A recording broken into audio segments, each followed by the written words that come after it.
All right.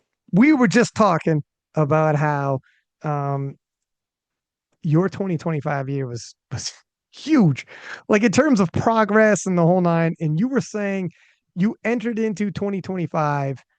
So is this? Let's back it up. Let's talk about how you entered 2025. So Yeah. you left USAPL. You were in USAPL previously. Yes, yes. Timing wise, why was it then that in 2025 you switched over? Yeah, well, I did powerlifting for my university. So I went to Texas A&M. Great team, great program. But they do compete within USAPL.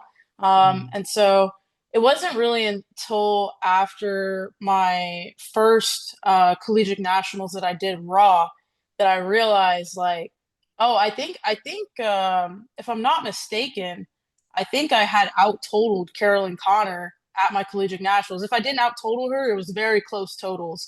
And I was like, oh yeah, like I can actually go and compete internationally. Like I'm fairly confident I can make the junior team. So I still wanted to be it was just kind of good timing because I think I almost felt like I kind of outgrown the team at that point. Like I still had a bunch of friends there and but it was almost like some people kind of treat it like social hour and like I was just like I'm very serious when it comes to my training, right? Like I like to have fun and all these stuff, but it was like, all right, if I'm gonna be on the next level, like I'm not gonna share a rack with like five other girls and have to train on their type of timing and because we had set practices and hours that we had to train at and with me being in school it just didn't kind of I was studying engineering. I mean it took a good bit of time management and moving things around, so it was just I think at that point I realized okay, like I'm just gonna train off site, like outside of the school's gym and get that world spot, and that's kind of how it played out. So I guess it So was a good couple plan. couple things that, yeah, 100%. Things kind of sort of worked out in your favor. But so a couple things that are interesting there. First off, like a lot of people aren't familiar with a college program that has powerlifting or even how it would be. So you guys would, if you're on a college team, you actually train with the team. Is there a coach that does your programming or can you have a private coach? And what does that college team coach do? And you actually like, how often do you train with the team? Yeah, so at A&M, I think we have a little bit more of a developed program compared to some of the other colleges. So I only know of a few colleges that actually do team practices as often as we were doing. So we would train together at minimum 3 days a week. And that would be on Tuesdays, Thursdays, and Sundays from around 6 to 9 p.m. And so as far as the coaching organizational structure, we did have a team coach, so he did write a team programming. However, if you did have your own individual coach, we would allow that. We would just have to make sure that, like, we'd have to, as the officers, we'd have to look over the program and be like, okay, looks like a solid, legitimate Really? program. Yeah, yeah. So, I mean, we had a very competitive team. Like, we would have, easily 80 plus people want to come and try out. But we only had a team of about 40, 50. So, we were making cuts, meanwhile, some teams are like, they're not even at max capacity yet. So yeah, being at A&M was definitely a good space to be in for me because that's where I ended up meeting my current coach. His name is Alex Kano, and so he competed for the team, um, got into coaching while he was in college, and now he's one of the head coaches for the team. In addition to Rob Escalante, and they both kind of co-coach and handle different areas, but that's pretty much how it worked. And I actually didn't start working with Alex um, my until I was like 1 year into the team because I distinctly remember the moment I was like, it was my first CDATS and I was like predicted for a win. I was still competing in equipment at that time. And I missed one of my squats, and it essentially just cost me the title. And I got second, and I was so bad. I was like, and so I was pretty upset about that, but then I realized I was like, you know what? Let me like get an individual coach. Like I have a lot of potential, but I just felt like it needed to be refined. Um, and then from there, my raw numbers just started like exploding. And I was like, oh, I can actually be competitive in the raw. Like, let me stick with that.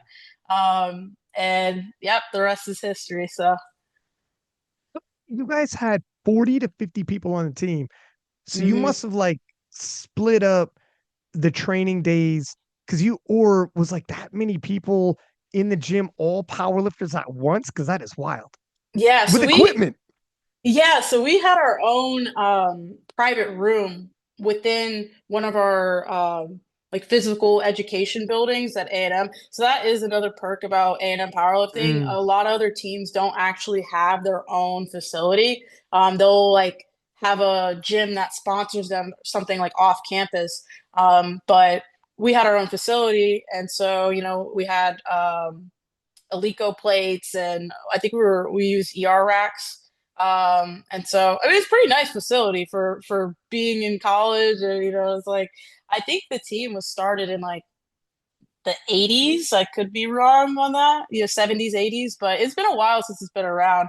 But yeah, we would have so there was six combo racks, and then I want to say about six what do you call them? Like maybe those are not combo racks. It's like the kind of just the bare bones um, post with the like I guess gotcha. power racks Power maybe. racks. There it Yeah, is. yeah. Yeah, yeah. Yeah.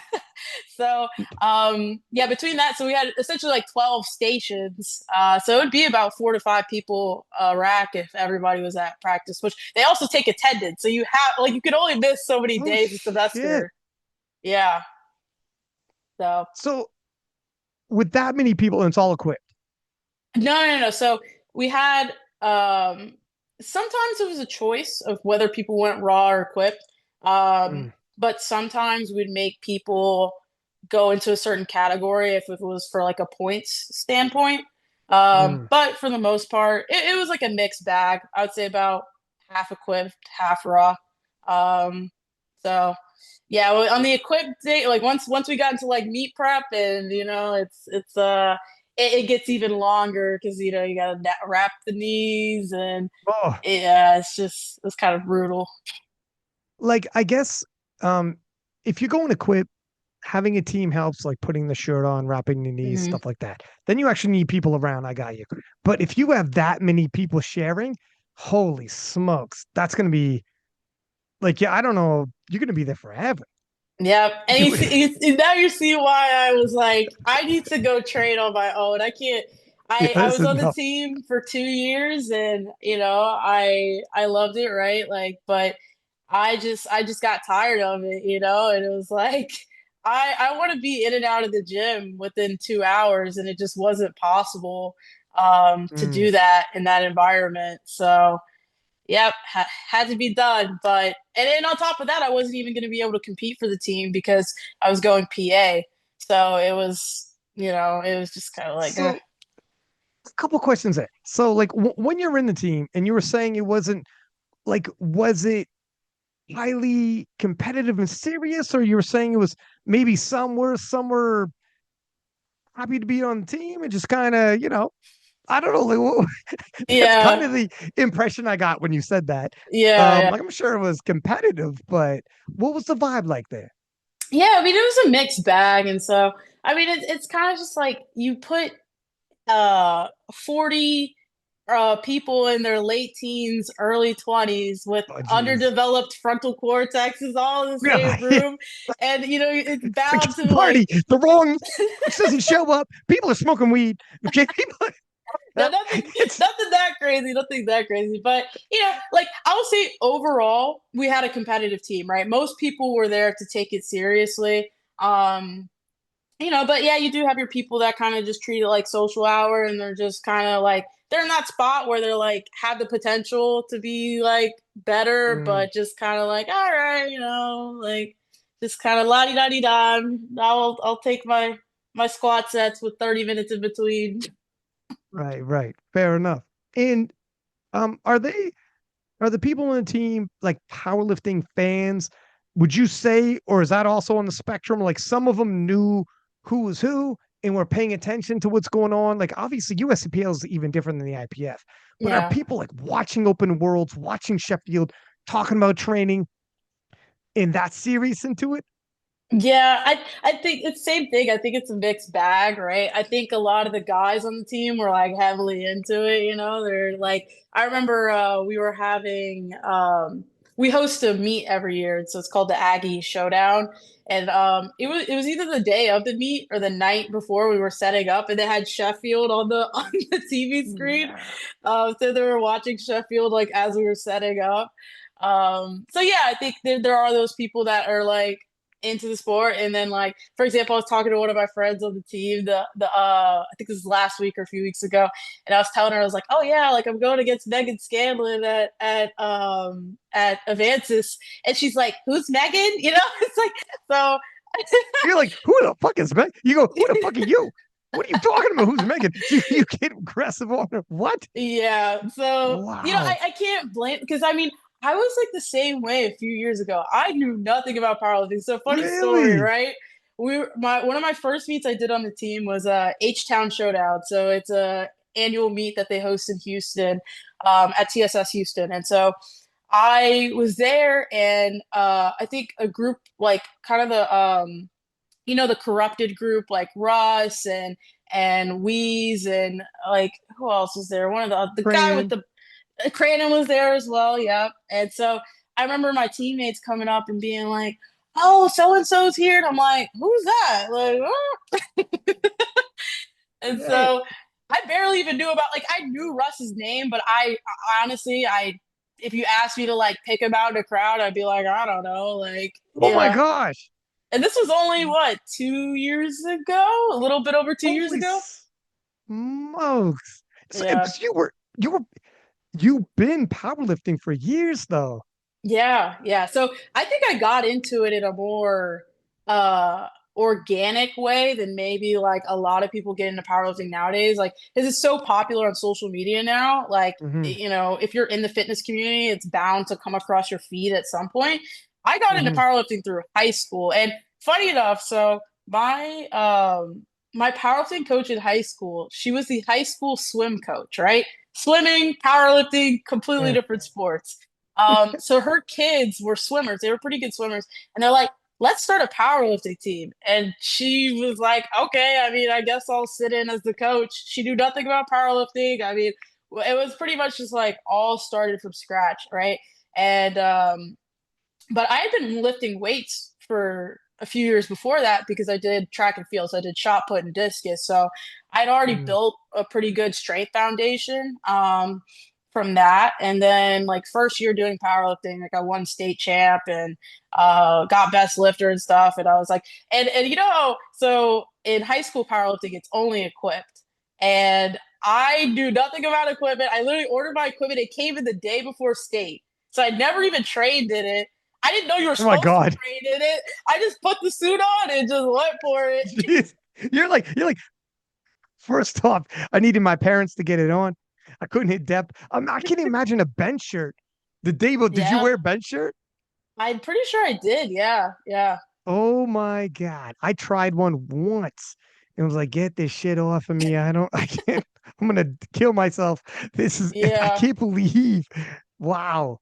Yeah, it's actually like now knowing what I know now, the fact that I actually pulled that off, it was just like absurd. Like I don't even I can't even That's your comprehend it biggest myself. accomplishment. That's your Yeah, biggest just accomplishment. just going straight into Hats off equipment, to no you. training. Yeah, yeah, yeah. So yeah, I did powerlifting in high school for a few years and it was I was actually this close to never powerlifting again because I got to college, right? And I went to try out for the team because they had actually reached out to me beforehand when they saw my put in my application. They're like, "Oh, you're really strong." Da, da, da, da. So I show up and we had to sign this waiver, like a liability form. I signed it, but because I signed it the day before tryouts, so tryouts were on a Sunday. I Mm. filled it out on Saturday. Apparently, it had to be processed by a human being, and because it was a weekend, nobody was like working at the university. So they were like, "Oh, your AOR is not approved. You can't try out." I was like, "Are you kidding me?" And I tried to like explain because it was the president at that time who was like, they just had a lot of people trying out. So I guess that was his way to like weed out people, even if they were strong. He was like, oh well, you didn't have your OR filled out. So and keep in mind there was 6 days of tryouts. But if you didn't show up on the first day, they wouldn't let you go the other days. And I like Damn. I emailed him. I'm like, hey, like, I'm not trying to get special treatment here, but like, I am strong. I feel like I could benefit the team. He's like, oh, it doesn't matter. So Damn. yeah, it's pretty brutal. But once, so I was a part of the officer team as well, like a few years after that, and we were a And lot then that was less. you. And then you Oh were yeah, doing that I to was other like, people. yeah, Like, get out of here. yeah, yeah. Now I'm gonna get my digs in.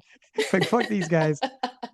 Nah, it was we got a little bit more lenient. In my mind, it's stupid because it's like I say cram as many people in that room as you can to start with Yeah, because it's stats. It's like the more people you can get, the more likely you're gonna get some genetic anomaly.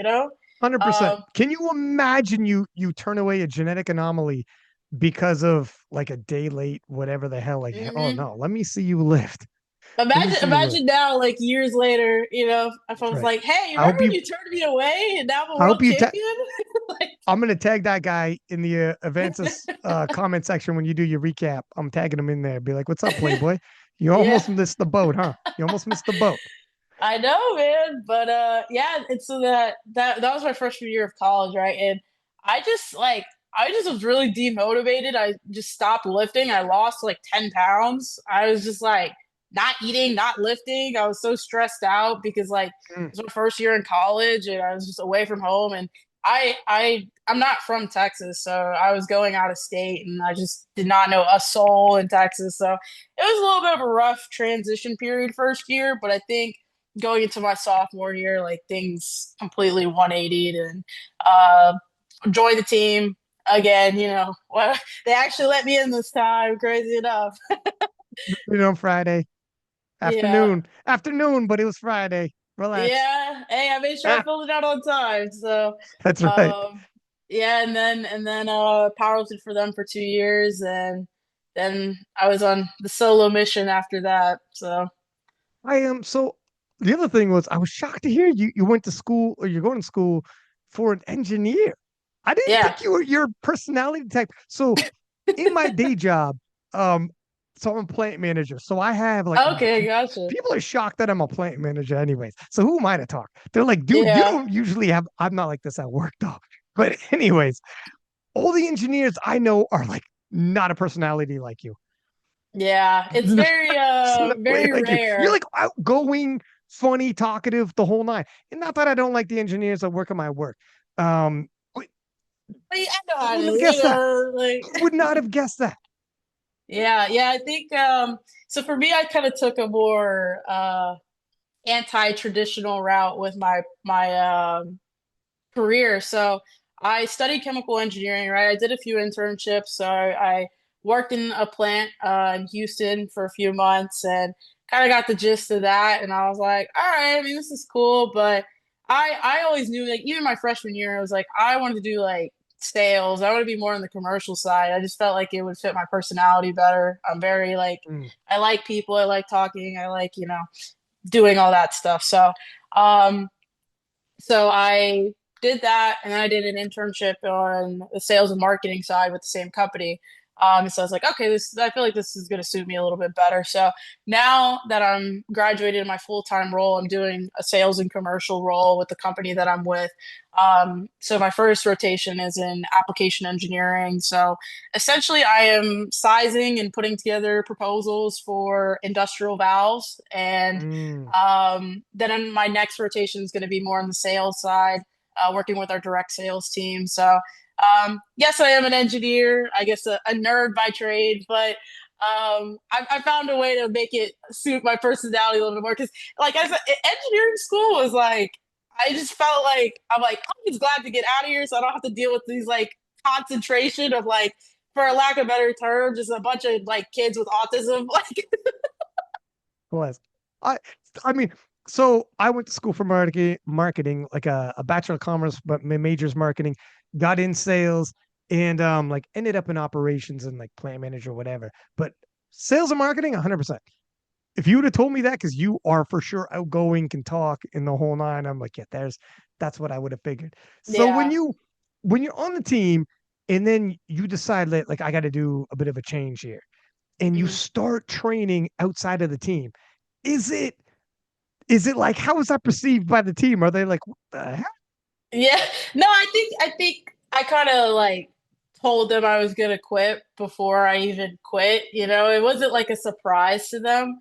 And they knew why. I mean, it was like Did you because tell them like did you tell them like listen, no offense, but like I think I'm like the Justin Timberlake and you guys are the NSYNC and like I just feel like I got to do my own shit right now. And I feel like I see myself. You know, nah, I pulled the whole Article 14 excuse. I was like, yeah, man, oh, I that's can't do good. Well both. played. You'd be like, I love you guys. I don't want to do this, but Article 14, and they're like, wow, that makes sense. Well Yeah. played, by the way. Okay, Yeah, you are in sales, exactly. aren't you? You are in sales. Yeah, That's right. That's right. yeah. So, I just have to spin it in a nice way. But the thing is, I mean, it's kind of like I'm a very open book. So, like, I was friends with the officer group, and like, I just straight up told them, like, and told my coach, I'm like, yeah, I'm also tired of just training with the team. Like, I'm gonna be so real. I just like, I had, I wouldn't say like tiffs with people. Like, for the most part, it was like relatively calm, but there was like certain people I got into it because I just have a very low tolerance for stupidity, right? And if you're being stupid, like I'm gonna call you out on it. And like me and this one girl got into it one time, and it's just like after that, I was like, I'm just nah, I'm good. I'm gonna protect my peace and Well, like, put it this way. Put it this way. Um, I 100% get it. And like all jokes aside, I could see where I talk to a tons of powerlifters, and almost Mhm. everybody's like, from time to time, cool. I could train with other people, but when it's time to drop the hammer, it's true. Like even people who you see them with other lifters in the videos, like Russ or whomever. Like you're talking about Russ earlier, when it's time to go, like you need your space, lock in, throw the music in, start pacing, start getting yourself. But if you're sharing a rack with six people, then sharing a small room with 50 people, all of a sudden you're like, and the little things like add in, if you're cutting weight, add in a little bit of stress and pressure, add in like, damn it, man, I'm trying to time myself or pace myself.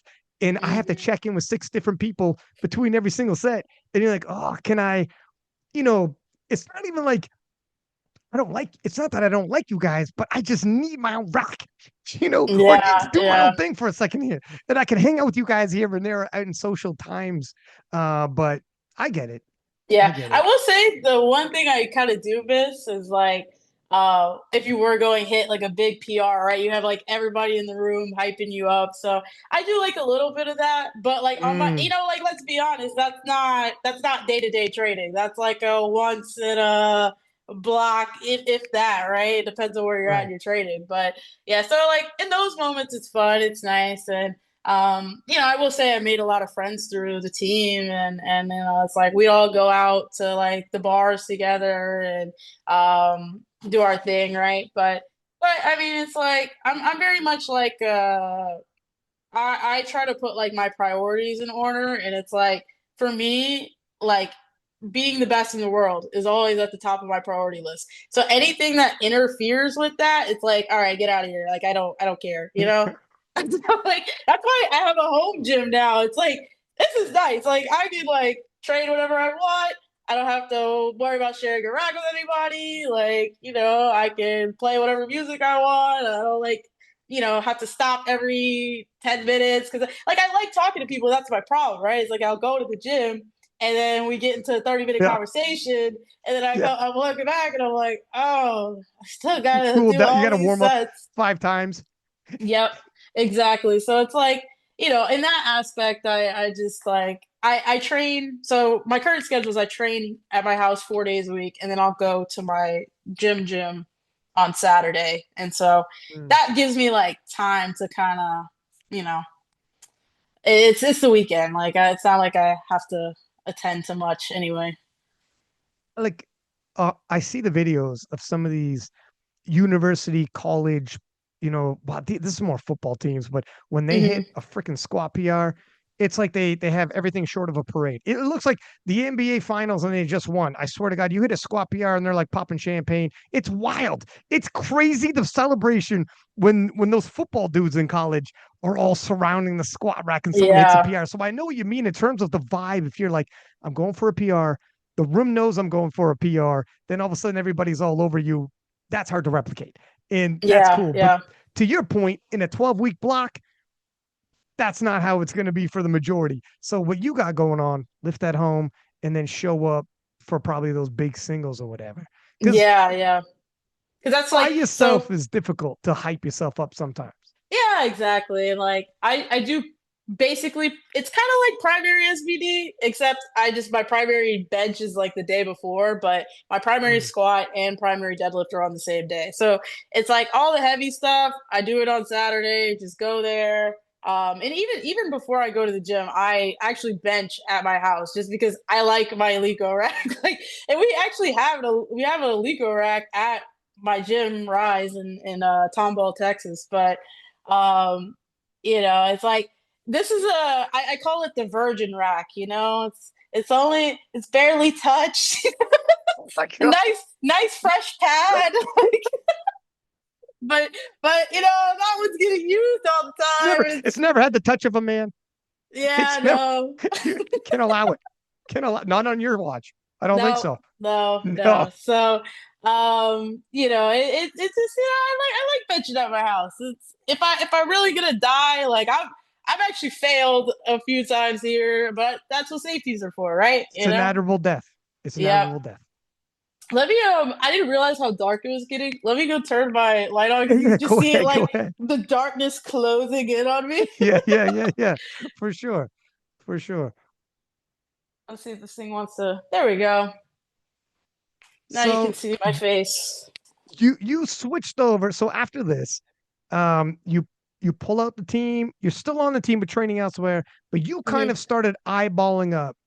At what point are you eyeballing up the IPF? And are you now checking out? All right, I see who's the top dogs in the 69 kilo weight class. You're kind of what's going to happen. You said you had seen Carolyn Connor.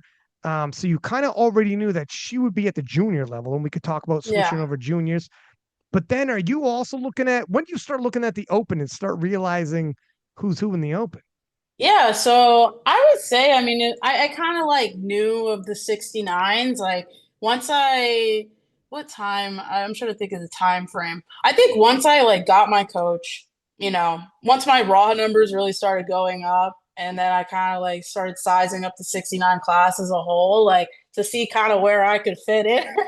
Mm-hmm. um, but it wasn't really until like, I mean, it really was my goal. So like at the beginning, the first meet I did this year, right? I actually was gonna pull for the unofficial open record, total record. And so because at that point my subtotal was 540.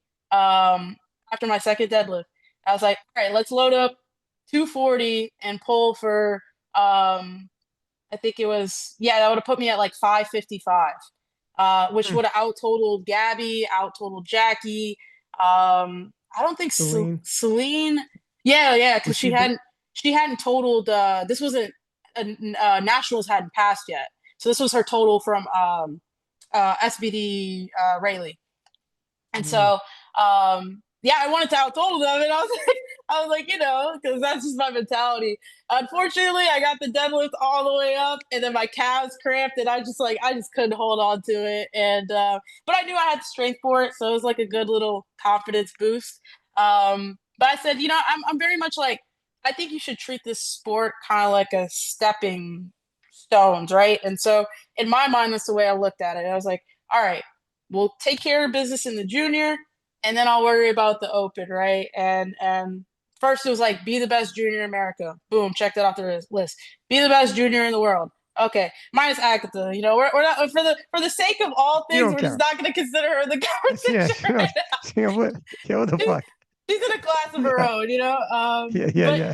That's at least fair. be the best junior at Worlds at that time, right? Right, And right, right. I was actually aiming for best lifter, but it was kind of like a secondary goal. So it was like we weren't even running the numbers for best lifter.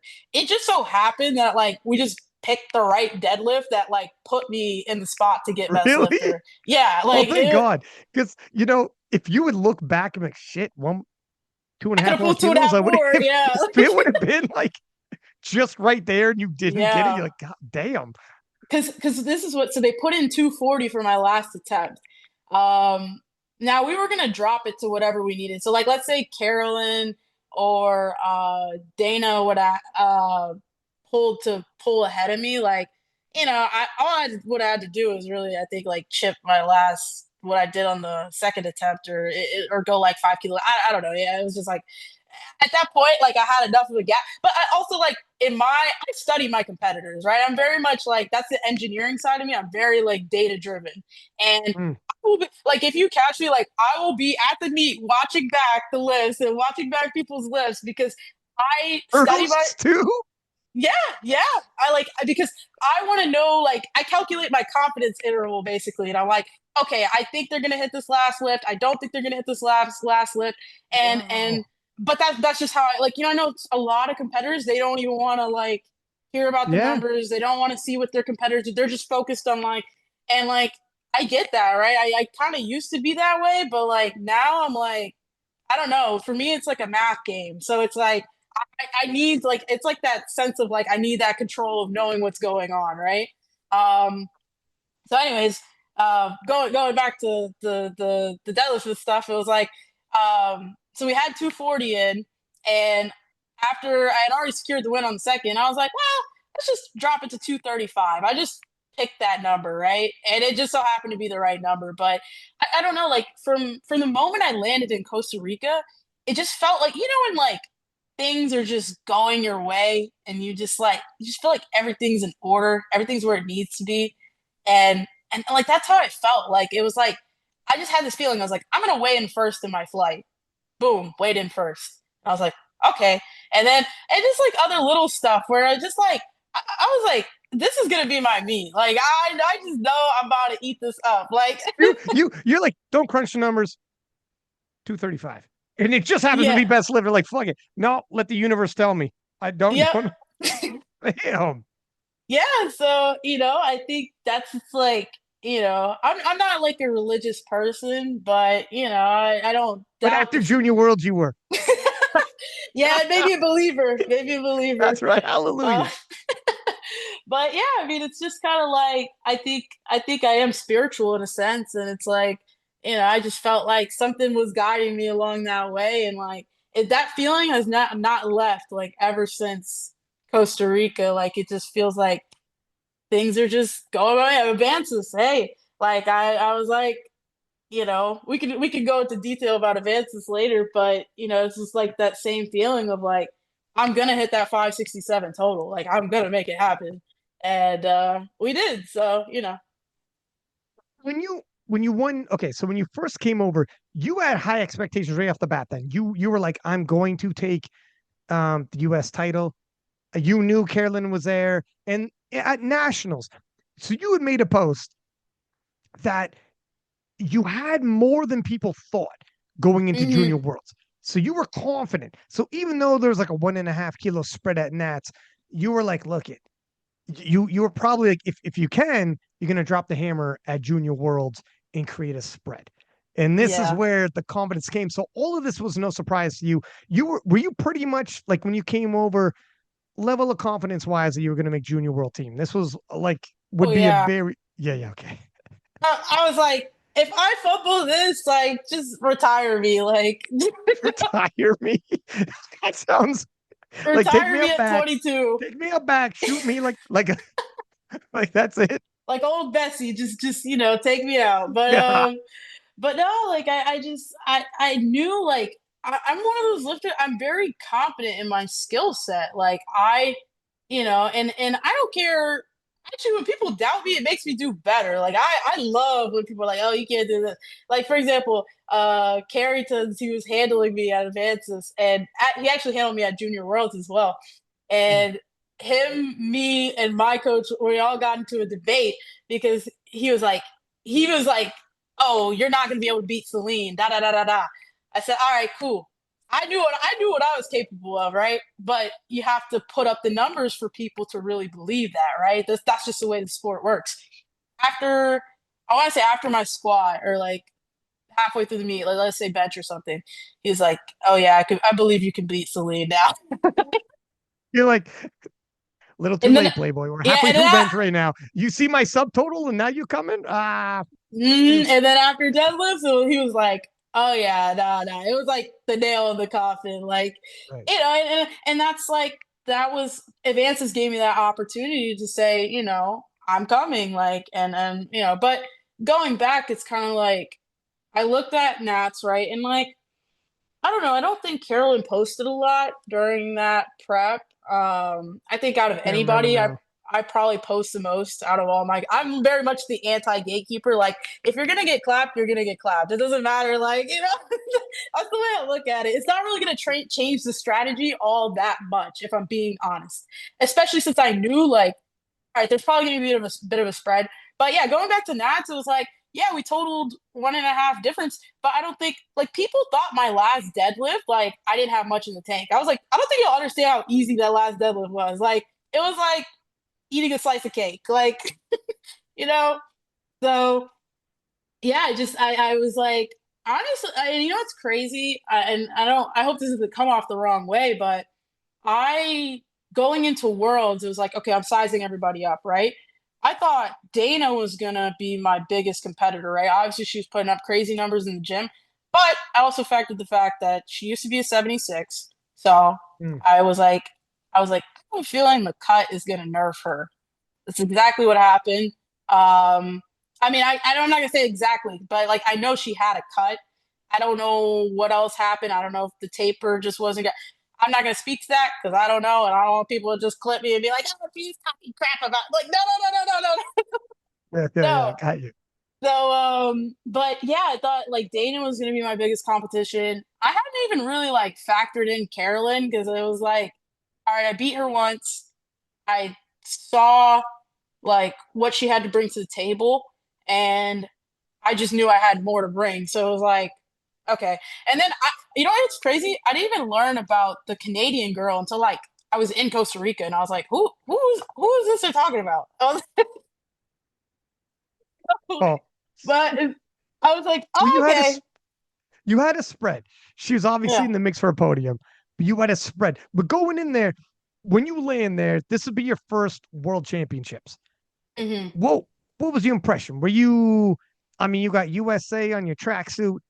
You got the opening ceremonies, all the flags. You got like people from all the different weight classes, people you probably seen on social media. Are you excited? A little overwhelmed? Did it live up? Did it? What was your impression when you get there? Yeah, I mean, I think like you kind of almost have to treat every meat like it's any other meat, like Mm, because I mean, it's like there's a spectrum to it, right? Because obviously this is for all the marbles, right? You want to take it mm, seriously, but at the same time, you don't want to take it too seriously because then you get too nervous, and then it's like I don't want my mm, body to feel like like I'm so much under stress. So yeah, from a competition standpoint, I mean it was pretty calm. Like I just was like I planned out the strategy in my head. It's like, all right, I don't even have to do nothing crazy. Let's go out here, hit numbers we know we can hit, and the total will take care of itself. And mm, that's everything was pretty conservative on the day, and it was just like be safe and you have the win, and that was that. As far as the like outside of that, like the environment, I mean, it was really fun. Like I think Costa Rica was like a good first venue choice. For just happened to be this year, right? It was my first time to go. But yeah, I mean, it was super cool getting to meet everybody from all across the world. Like that was my favorite part of the trip. Like just getting to talk to everybody and like meet people that like yeah I've seen on social media, but it's like okay, like here you are in the flesh. Like here's your personality. Like da da da da. And yeah, it was a really cool venue. It was kind of like a resort style, so very like a very good space to like get to know people, and there's like kind of that open concept type of deal. I don't think there was a day after the competition that you wouldn't catch me in there with a beer in my hand. So it was nice. There was a little store down the street, so it was like a 30-second walk, and you go pick up little snacks, beer, whatever you need, and come back to the venue and stay up till like 5 in the morning. Hell yeah. I'm telling you, so I've been commentating and doing the media for like almost 10 years. 2026 will be 10 years. And it's almost like an excuse to hang out.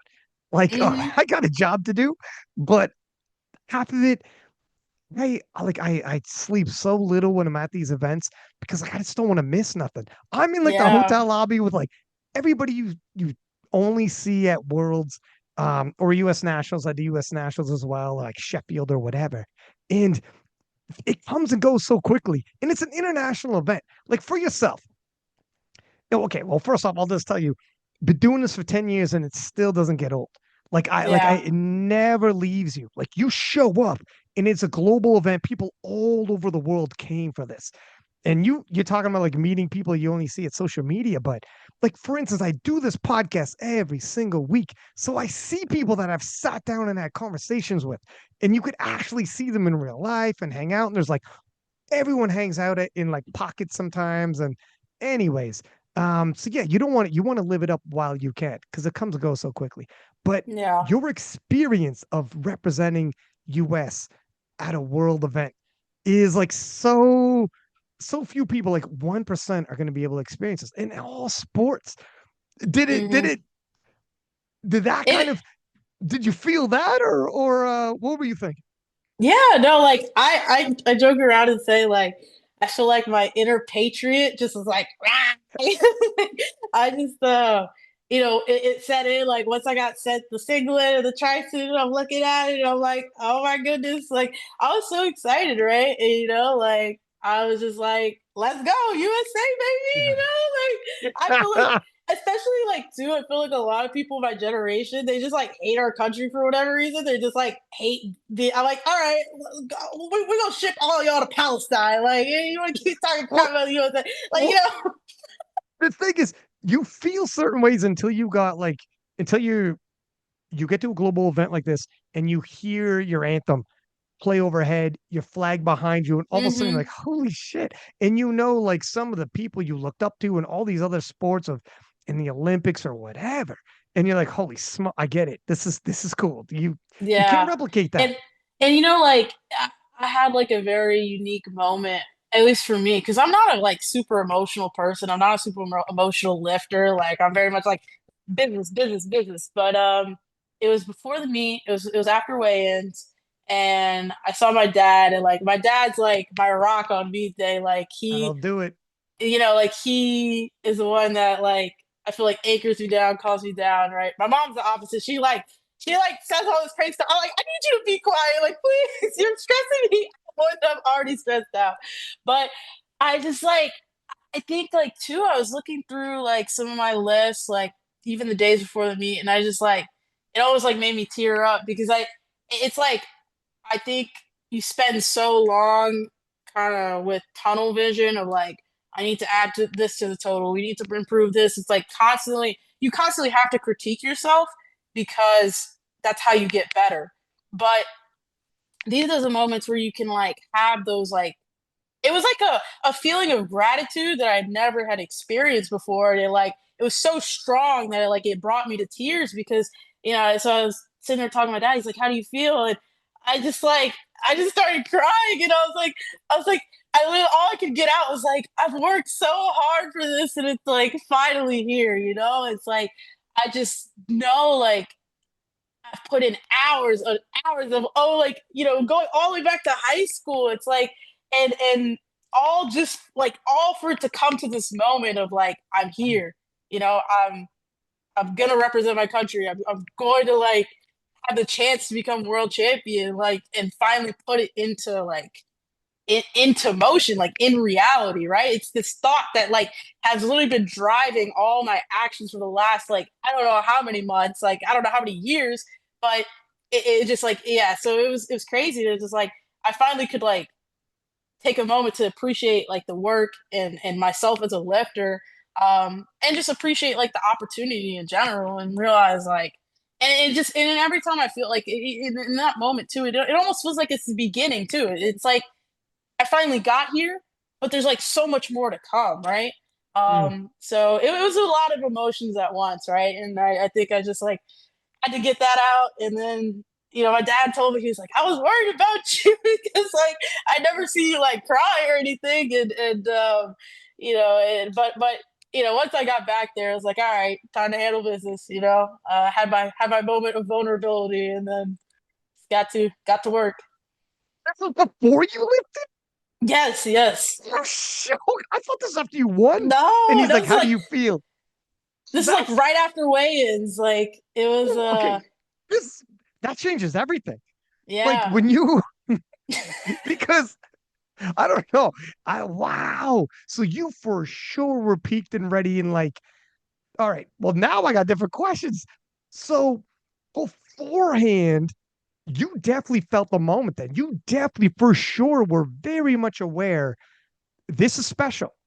Like Yeah. as Yeah. you were saying, I approach this like you have an analytic. First off, that was the engineer in you when you're like for sure watching other people's lists, being like, what RP is she at? Where's she at right now? She got about 2.5 kilos left. Like that's for Yeah. sure the engineering side. So now I see it.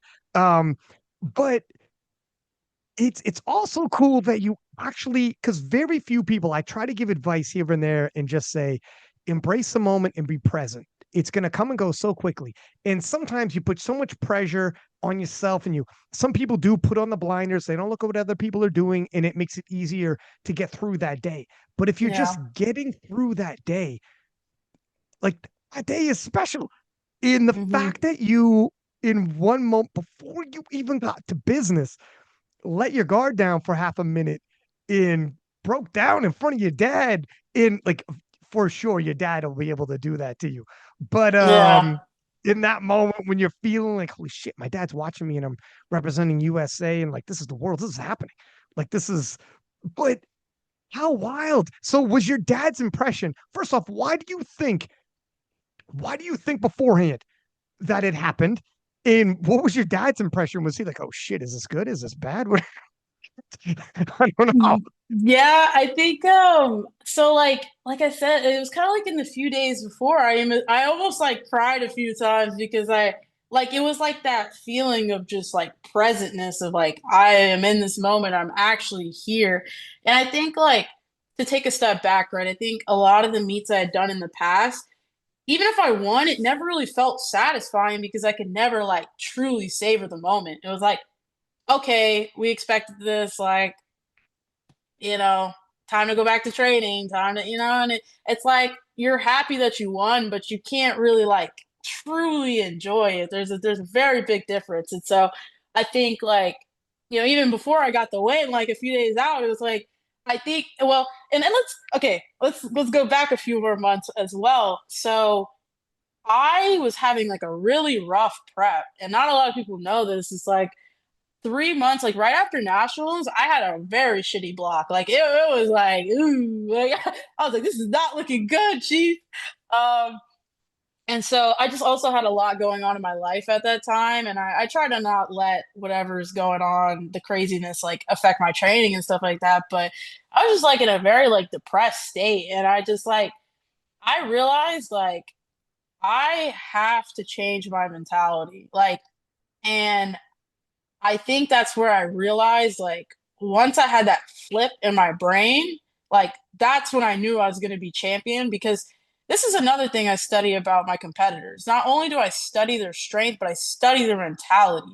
And I think this is a thing that a lot of people don't think about. They're like, or maybe they do, but like, we don't really talk about it in the context of powerlifting. It's like, I look at like how weak do I think my competitor is mentally?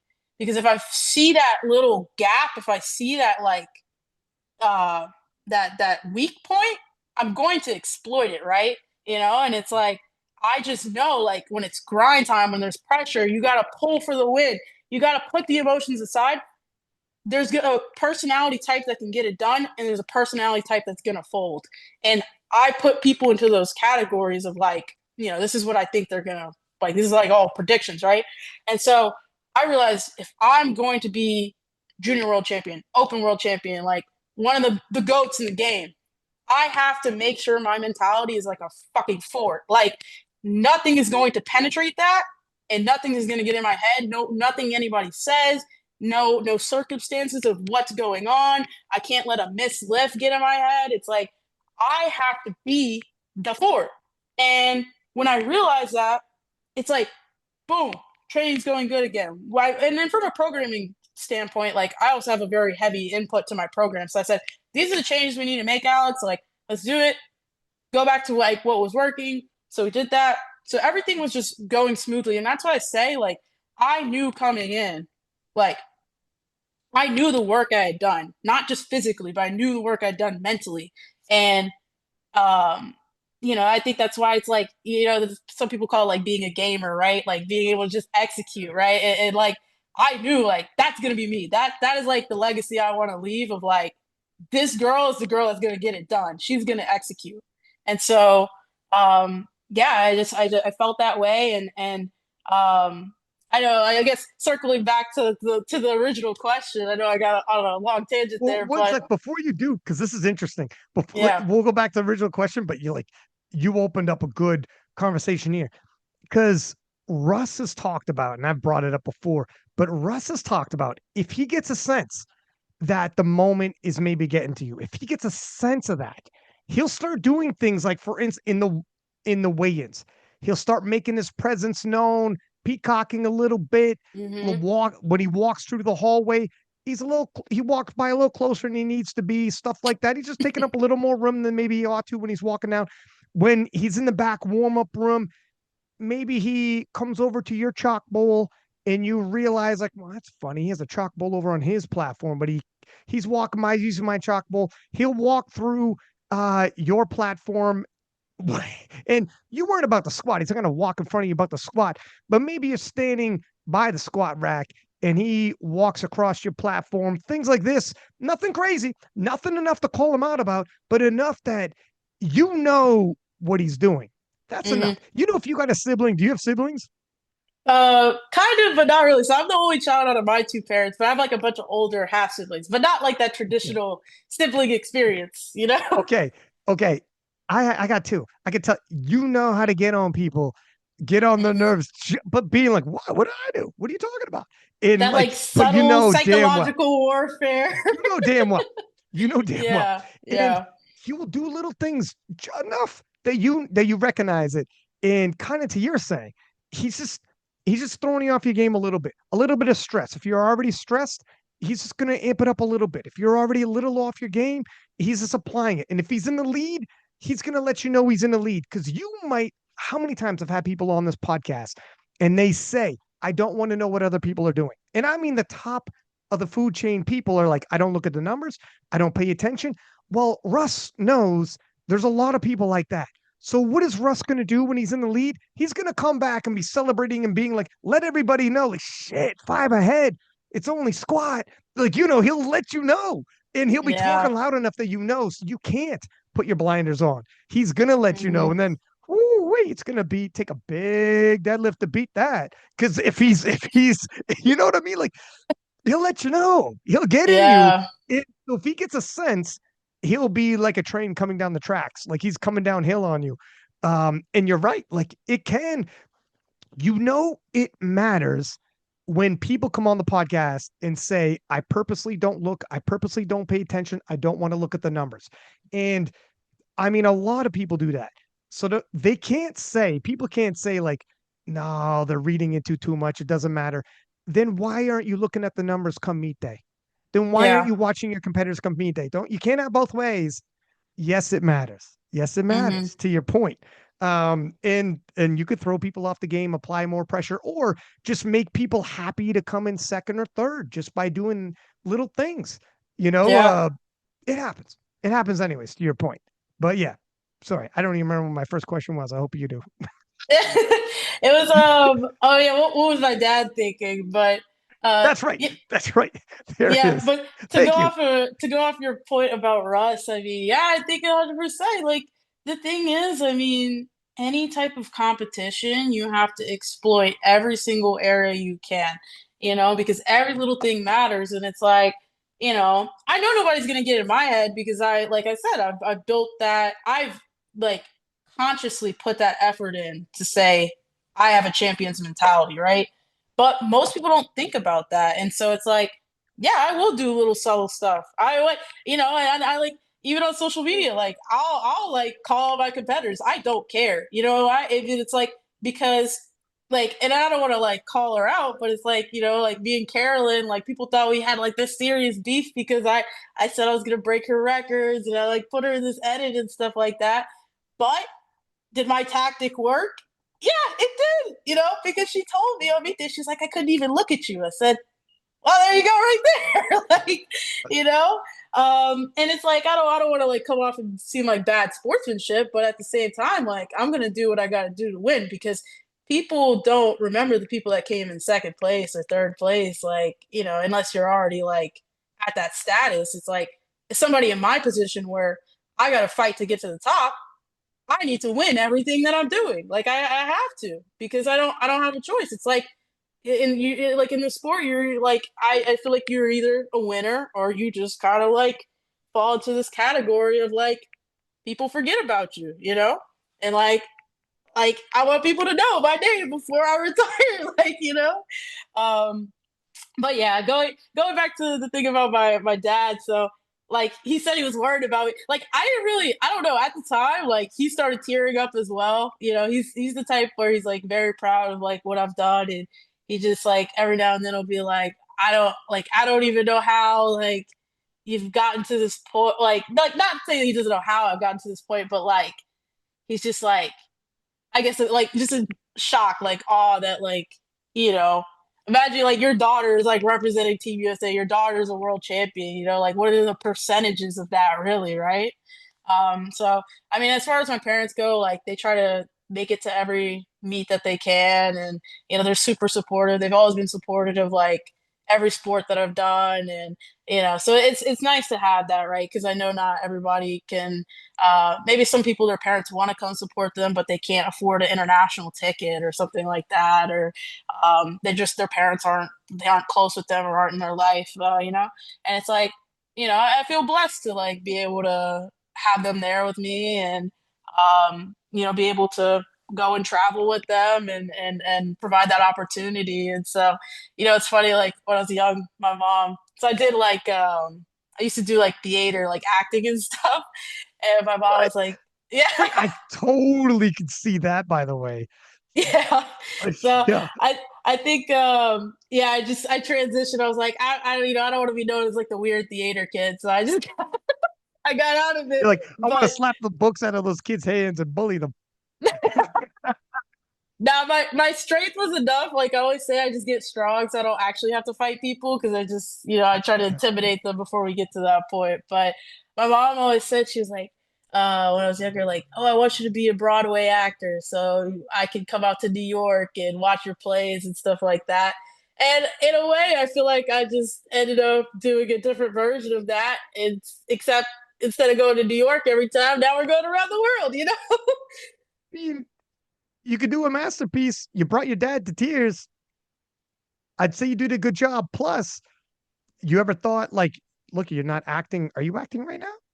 Do you Yeah. act still or like on the Oh no side? no no no no no no no Would no. you? Would you at some point? Who knows? You're 22. How old are you? Yeah, I'm 22. Yeah. Who knows? It doesn't. Yeah. I mean, Gavin, for me, I guess the modern day version of acting is like being an influencer or something. But I don't know. I don't look at it sort as of. acting because it's like for me, whatever I post online is like, I mean, that's just how I am, right? I'm just very goofy. I like to joke around. I don't take things too Very seriously. goofy. Like, and so, like I realized when like in my own journey with the social media stuff is like I like when I first started powerlifting, I was like very against social media. I was like, I'm not gonna follow you, whatever.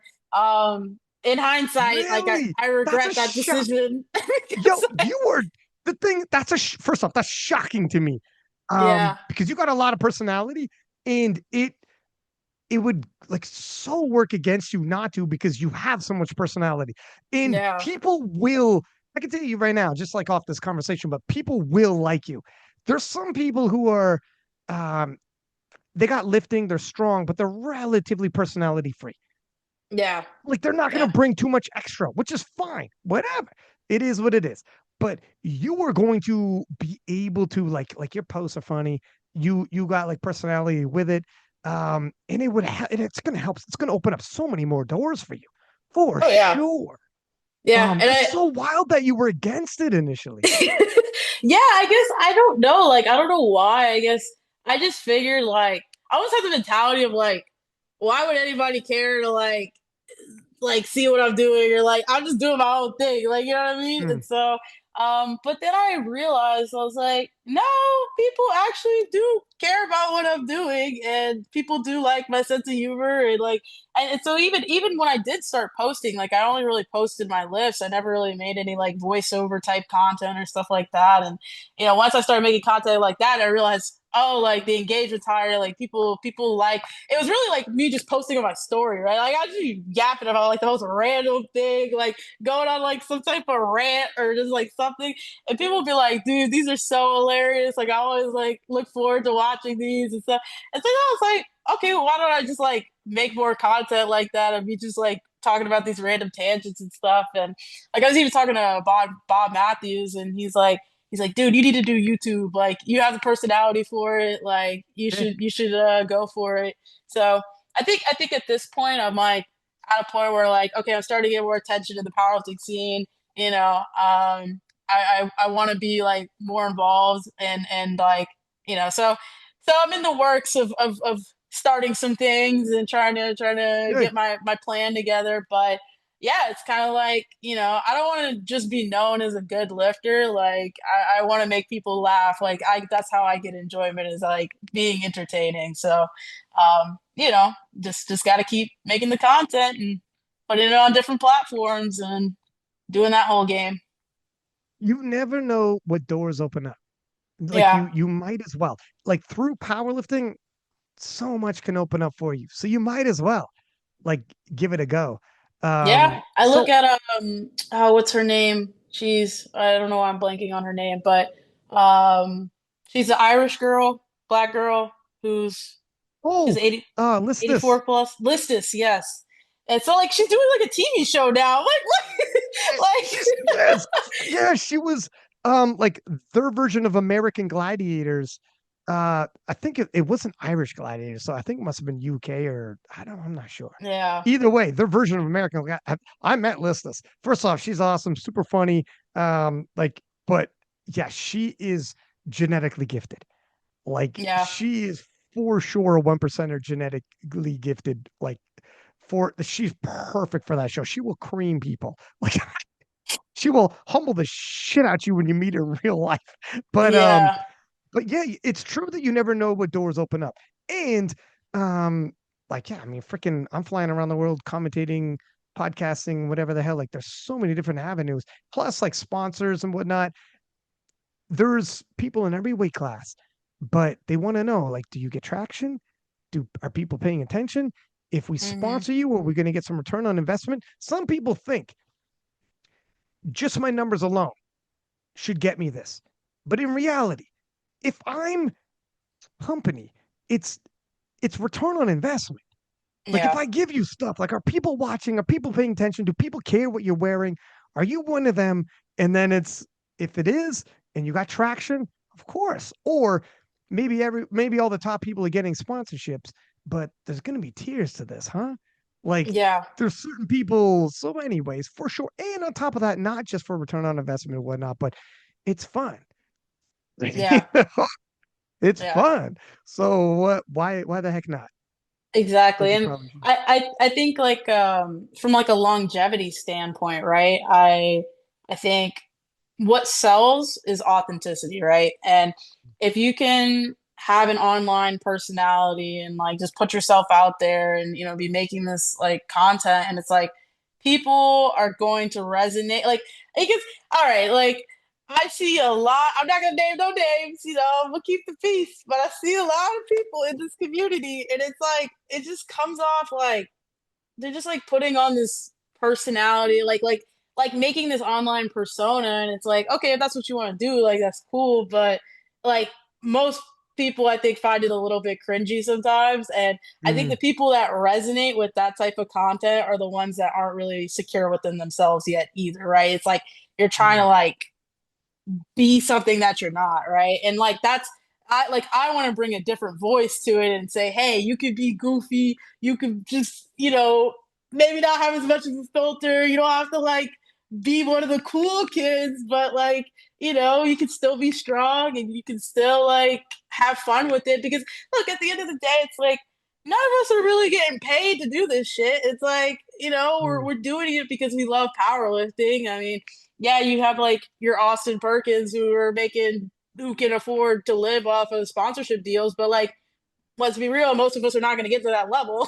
Like so you might as well have fun with it and and make it a little bit more lighthearted. I don't know. So but yeah, I mean like as far as I think like you kind of have to find your space, find your brand, know what you want and like I said, going back to the authenticity thing, it's like I think when you're not being authentic, like, yeah, you may have like an influx, it's kind of like physics, right? If you have something that takes off really fast, you have videos that go viral and you just gain like 50,000 followers overnight or something, that's cool and all. But what's your longevity plan, right? Are people liking you because of you, or are they liking you because you're a bit to them? And so, if you have like, if you can show your personality and like that is who you are and you're putting out your authentic self, then I think your longevity in the game is going to be a lot better because people aren't going to get bored of you. They're like, yeah, this is there. So, and people feel like it's like that parasocial connection thing. It's like people feel like they're connecting with the real you. So they're going to want to continue to keep up with you and stuff like that. And so, there's a lot of psychology that goes into all the stuff, right? And it's like, I've thought about it over and over, and I think at this point it's like a good time for me to like take the social media stuff a little bit more seriously and you know actually buy a camera and start like filming stuff. But yeah, we'll see. So I mean, I'm already starting to get some attention from like different sponsors and stuff like that, and I mean like um as long as I just keep growing, I don't see why it's like I can't make something out of it. I think you hit the nail on the head in terms of those that seem to be putting on a bit, or if nothing else, they're fabricating an image to a certain extent. I'm also not gonna like throw nobody under the bus because whatever, it's not hurting nobody. Yeah, But it is. I could definitely tell those might be the same people that down the road they might feel pressure differently when they speak about social media pressure and pressures of living up and all these other things. Maybe because you have to put on a little bit to get you hmm following. Like if you were 100% just you, people meet you, it's like whatever. You already know me. It is what it is. You know how I'm yeah, gonna sound? I'm gonna sound probably like the way you've heard me already sound. yeah, Like you know, the way I'm gonna act like probably the way I'm acting right fucking now, huh? Like it's yeah, like there's not gonna be it it'll probably be, oh, it'll be weird because you're actually gonna see the person in real life. Whereas if you are online and it's like an online personality and you have like certain slogans, certain whatever, certain just the way you carry yourself altogether, and you're really trying and you're putting on, that is difficult to maintain day after day, week after week, year after year, for sure. So when you yeah, talk about burnout or you talk about like pressures or you talk about it'll be tough. You're somewhat yeah. backing yourself into a corner It as is, and I opposed think to, it's yeah. it's like draining on the soul as well. Like I said, I'm kind of like I'm into like spirituality and stuff like that, and I study a lot of concepts in like Buddhism and things like that. And really, like the best thing you can do for yourself as a human being in general, outside of power, outside all that, is just align with your truest self and Mm, the closer you can get to that, the closer you can get to the core of who you are as a human being, the more effortless and fun life is, right? And it's like I wake up every day. I'm excited for life. Like, like even if I have problems, it doesn't matter because it's like I genuinely love what I'm doing.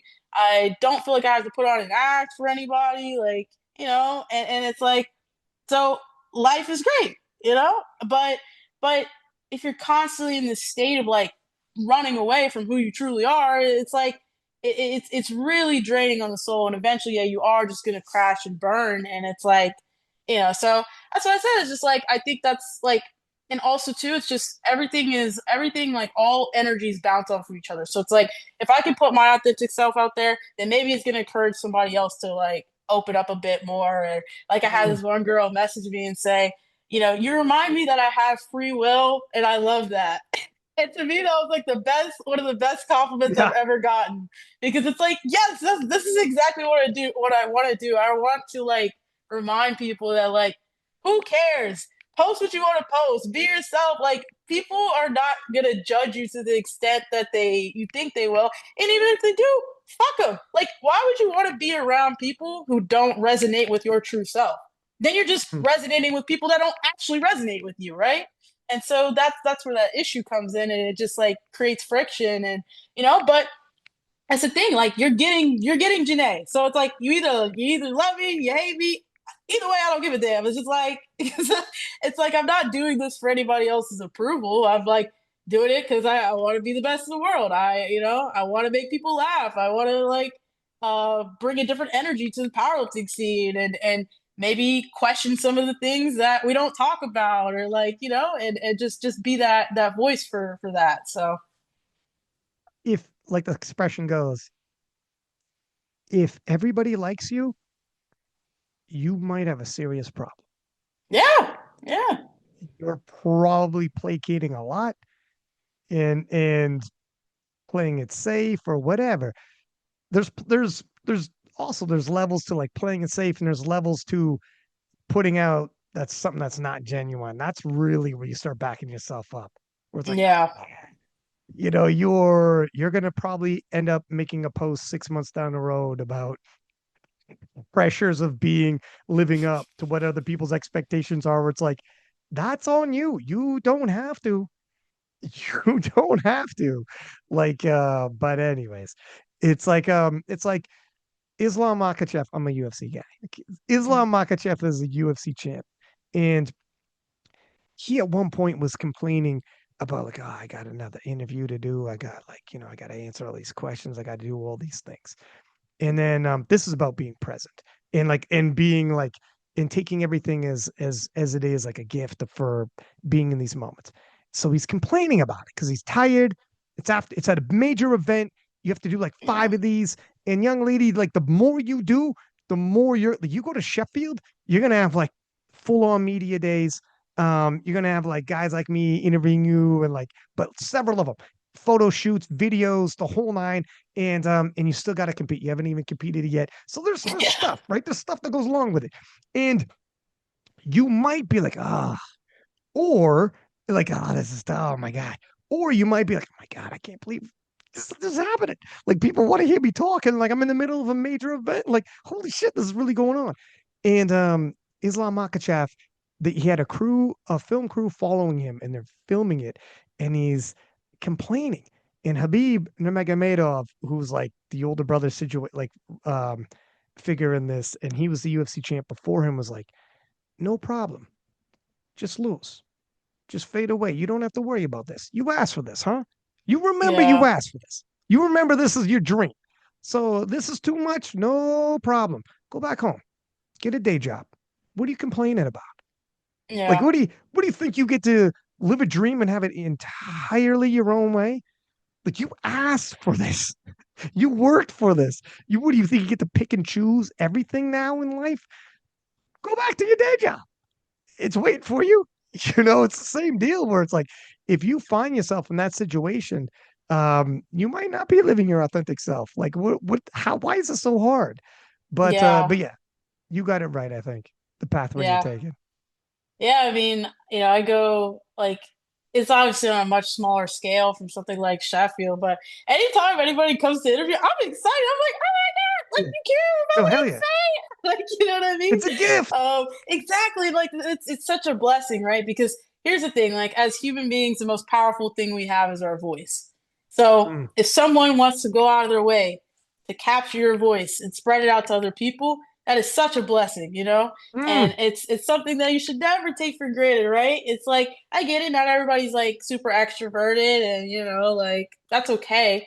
But you have to find your style. You have to find your groove with it. And you know, like I like even like I've seen in the past like controversies because somebody brings somebody up on a podcast. It's like be happy somebody's mentioning you. Like, you know what I mean? Because here's the thing. Out of all the people, let's just take the 69 women weight class, right? Just because we're right. Like, think about how many women compete in this weight class, right? It's got to be like thousands, right? Of like all in all, out of all the federations. Sure. Like, you're in the top five. Be happy somebody's like talking about you because you know it. You could just be another Joe Schmo. Is that what you want to Irrelevant. be? Yeah, yeah, Yeah, yeah. Or would you like somebody brings up your name and everyone's like, "Who the fuck is that? What are you talking about?" Like exactly. it's you're in the conversation. It's there are people ranked like 150th who would die for Agatha Shitko to be like, whatever. This girl's not on my level. I don't know why people keep bringing her up, and she drops Janee or whatever, and you're like, Shitko, just my name. Like I am Yeah. on your. You're thinking about me. Even if you said, why would you bring her up? She's not on my level. Well, she shit talked you. No, but I'm relevant. She has to address me. Somebody brought me up to her. Mhm. That just think about that. You would have died for that 3 years ago. How many people would be like, I will never be in that position? Even if someone's like, yeah, but to your point, cause controversy. If someone brings you up on a podcast and you think like, are they shitting on me? They're bringing you up for a reason. You're a competitor, Mhm. you're a rival, you're on their mind. It doesn't matter what they say after that. It's like, you brought me up. Why are you talking about me? I didn't bring you up, the interviewer did. Well, why did they bring me up? I'm in the Yeah. conversation. I'm already in the conversation. I'm already on you. I'm on the tip of your tongue now. So it is what it is. I'm already winning. That's like it's relevancy. I've made it. I'm in the conversation. Here we are. You got to think that way as opposed to everyone, yeah, when you get to certain levels and it's competitive, it's not always going to be sunshine, roses, and whatever. No, no. Yeah, I mean you really have to be able to reframe things in a way that is positive. It's like, yeah, I could say, oh, someone's talking trash about me, whatever, but it's like, no, at least they're talking about me in the first place. So it's like, and like this is a thing that I bring up a lot, I think, as a competitor, doesn't matter what sport, it's like it's very hard to not attach your ego to the sport. And Mm, so if that's someone true. threatens that, then it's like, oh, they're threatening me as a person, right? Because this is my personality. I am a power lifter. I am, and it's like, but the thing is, you have to like it's a delicate balance of like attaching your ego to it enough to where you care and you want to be better and you want to be the best in the world, but also saying, this is not entirely who I am as a person. And Mm, if someone calls me out, like it shouldn't matter. Like I always say, just work harder. Like it's simple as that. Like if you're worried about somebody beating you, then go in the gym every day and think about that person and think, when I step on the platform, I'm gonna beat them. When I'm going into a battle, that's what I think, and I will think about my competitor and be like, I just imagine me pulling for the win or like some crazy moment, and it's like, yep, that's like how you have to go about it, right? And but don't let it overconsume you either. So mm, it's a tricky thing to figure out, but once you yeah. figure it out, you're golden as a competitor, right? And that's what I said, like going back to working on your mentality, right? It's that's also one of the things. It's just the ego separation part. It's Isn't hard. It's that hard. 100%? There is a difference between like not you don't want to not care, and to not care would mean um like you don't have these. There's a reason why your father cried before he's about to see his daughter on the world stage representing his country, and it's like it means something. It's and you don't want it to not mean something. You don't want to like convince yourself to numb yourself to take away the pressure like that. But on the flip side, so you want it to mean something, but on the flip side, you also don't want it to become your identity. And you're 100% right. It gets real tempting. Like the more when you, when your following starts swelling, you're like, oh my God. And all of a sudden you're it's it's tough for it to not seep into your personality a little bit. Not so much you're still you, you're authentic, but you are like frick, you can get caught up in it a stitch. Yeah, And then yeah. I you're mean, and then when something threatens to take it away, like you're a world champ now. And now you're the number one ranked 69 kilo lifter in America. And then when someone comes up and threatens to take that from you, you are like, it's it's difficult to be like, they're threatening to take it away from you. You'd be like, oh shit, I'm yeah, starting to enjoy. I just got here. I'm starting to enjoy this. And yeah, yeah. I I mean, I get like know there's plenty of people out there, yeah, wanted to take that spot, right? But it's like 100%. it's part of the game. Right. Part of the game. To your point, um, at the very least, you could be of mind that where it's like, okay, I can't take it personal because I would do the same thing. I'm going to try to do the same thing each level up. So it's not, to your point, it's not personal on me, but I got something they want. Yeah. And there can only be one national champ, world champ, whatever it is you're going for. So it's literally a sport. Like this is it is competition. It is literally competition. Um, Yeah. it's tough. It is tough. It's because there's so much online. I think, or do you think before social media, this was nearly as difficult for people, like as a part of their personality, or to be threatened as much? Because we nowadays give so much of ourselves, and people, eventually you keep doing these podcasts, you do the YouTube, you do all that. Your following is for sure going to swell, and then different types of pressures in terms of you don't want to let people down. Um, I wonder how would you how would you balance that? And do you think social media is what augments it? Yeah, I think it's a good question, right? Because there's many different layers to it. So, um, what I can refer it to is like my high school experience, right? Because I like I didn't even have like a lifting account. Like I didn't keep up with my competitors. It's not like I can go on and be like, "Ooh, what's this person doing?" Um, but in that sense, it was like it was kind of like I almost felt like I was more in the moment when I was lifting back then because there Mm. wasn't all this like noise of like, oh, this person's doing this person's doing that. But yeah, from like a personal ego standpoint, for sure, I think the social media thing tends to kind of swell people's egos and they get all this attention. And obviously, as human beings, we love attention, right? Like we love it's like a dopamine hit every time you see that Right. following jump up or da da da.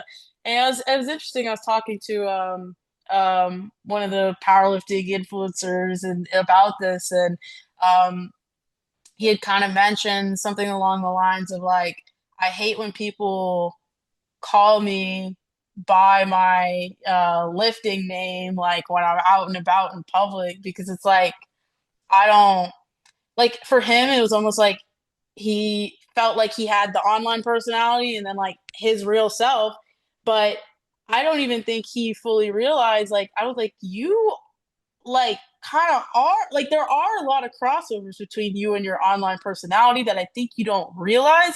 And but also too, he just like he's just the type of person that had a very like fragile ego, and it just tied into the whole picture of And everything, this and right? this is Russell Orhe, right? No, no,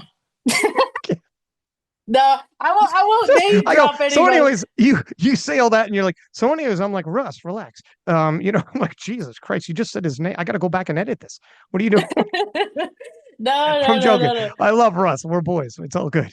But Yeah, is this person you're talking about, um, do they say this because they have like an online personality that's like augmented different than their day to day? Is that why? yeah, I think so. Like I mean, coming from his own mouth, he said like that's not who I am.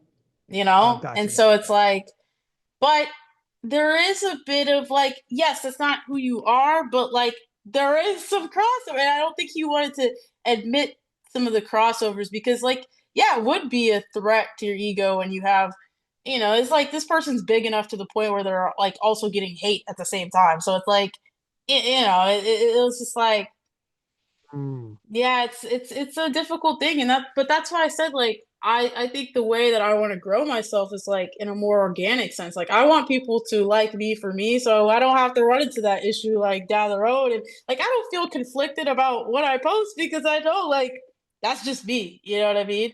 And it's the only thing I was like really conflicted about was like, okay, obviously I have a corporate job and everything, but like my job Mm, is like super chill. Like I like my manager knows about all my powerlifting stuff and like we're super cool and like I tell him about all the stuff that's going on like when we have downtime and you know he loves it. Like he's to the point where like it's very rare to have a manager that's like encouraging you to like maybe potentially quit your day job one day, but he was like, yeah, man, I think you should keep growing in this stuff. And oh, if you know, I was talking about like, because I think I'm going to start coaching soon as well. And he's like, yeah, I mean, if you're making enough money and your side business is outgrowing your day job, then hey, you know, maybe you could even right, quit your job one day.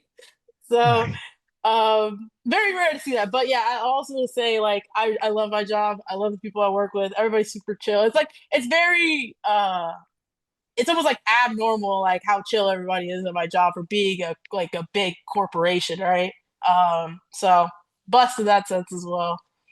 Being an athlete's always like you're literally representing your nation at world championships. That's always going to be cool.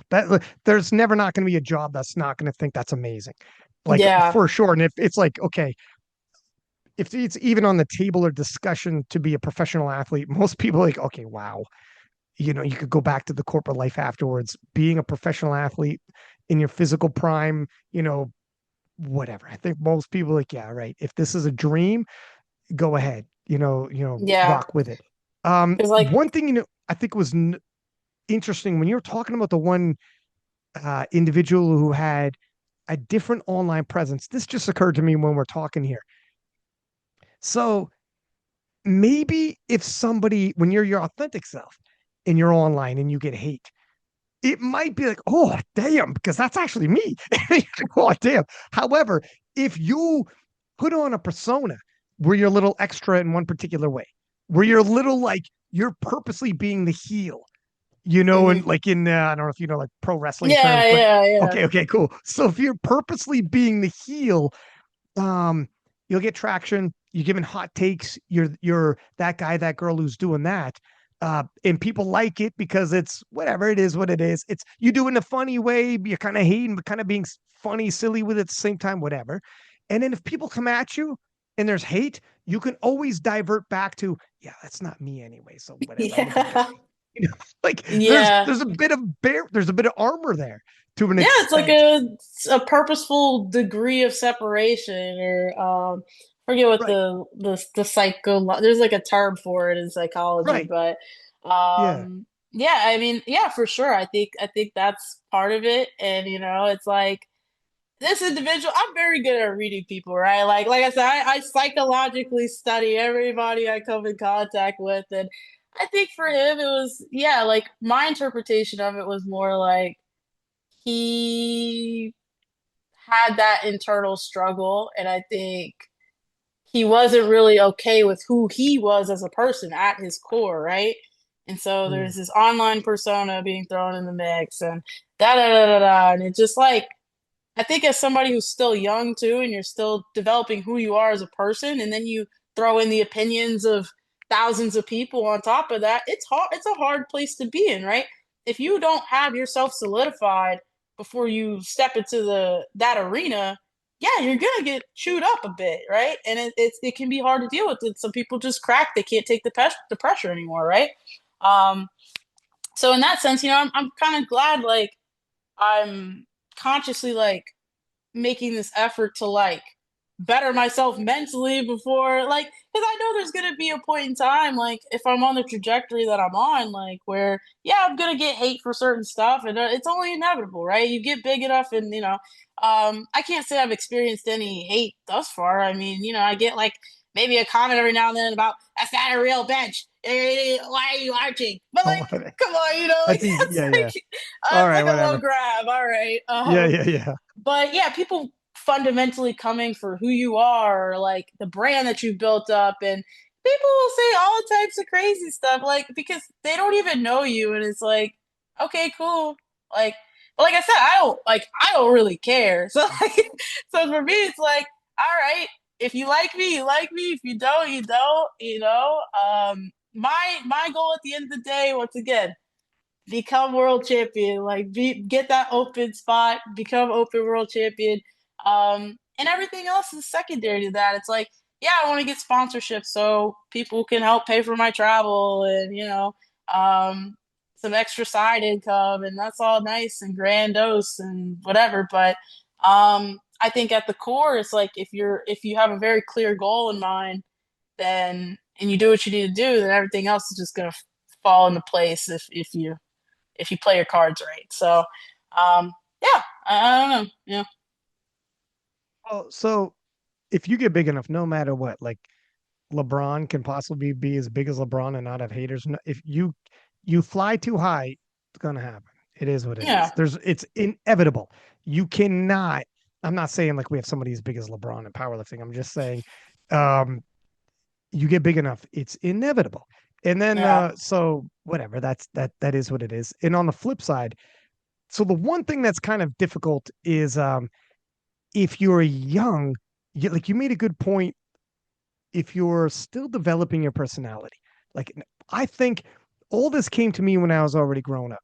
So Hmm. I'm choosing I'm able to choose a little more wisely. I'm not learning in front of everyone to see my trials and errors and where I Yeah, make major flubs. I'm like, oh my God, Jesus. Where you where you look back at posts, you're like, oh wow, that's cringy. Jesus wept. Why I wish I could have a following like like I look back 6 months. I took a picture of myself crying and posted, or something like that. Where I'm like, oh my God. Well, I'm over it now, guys. Can we pretend I didn't post that? Like, you're like, yeah, oh, Jesus. I think if I, like, in all honesty, if I was like, I mean, we got 16-year-olds, 17-year-olds, 18-year-olds, 19-year-olds, like teens, and then maybe 20, like me, like 18, 20. If I had a following, I would have embarrassed myself so often. I would like, can we scrub the internet, please? I would have been so cringy. It would have been so bad, you know? And then yeah, when you're like, when you first have your first heartbreak, you're like, oh my God, I'm never gonna love again. And then when you're older, you're like, who the fuck cares? Like, I hope she's good. yeah. Like you're like it's life gives you this perspective. So Hmm. I do think it's tough the younger you are, for sure. And Yeah, then if you're just good at a sport and all of a sudden you get tons of attention and you're like, oh, okay, I'm getting a lot of attention, but you might not be ready. So it's that's a tough call. That could be yeah. a tough The average 18-year-old is not ready to have a following of 100,000 people. Like, let's be honest no. here. It's like, Oh my and gosh. it's like even okay, I'm still young, right? I'm 22. But like if you Right. take 18-year-old Janee versus 22-year-old Janee and all the things I've learned in the last 4 years, yeah, I'm glad like, I don't even know how I'm gonna feel in another 4 years. But that's the beauty of it, right? It's like that's the thing about life. It's like you have to if you are looking back on your past self and cringing a bit, that's good. That means that you're growing as a person, you're Sure. developing. But the internet cycle just works differently, and like that's why I almost like, I'll see stuff online. I'll be judging people. Like I'm a human. I'll be like, what is this guy doing? You know what I mean? Like who is this fool? But The I, loser I do. got I gotta realize like, man, we're all just humans. We're all growing. We're all still figuring out. Like none of us have it 100% figured out, and it's like. Um, so yeah, I gotta give some people, I gotta remind myself to give grace and be That's what I nice was and just about to say. I'm glad you said that. That term, give grace. I think this day and age, we give more grace because of social media and because we started learning that. Like as social media started blowing up and mm, people start like younger and younger crowds started getting big followings quick and early due to like sports like powerlifting or whatever avenues it just happened. And yeah, I think we learned even like when you're older, whatever you give grace, like you can hop on social media and say something when you're emotional or whatever.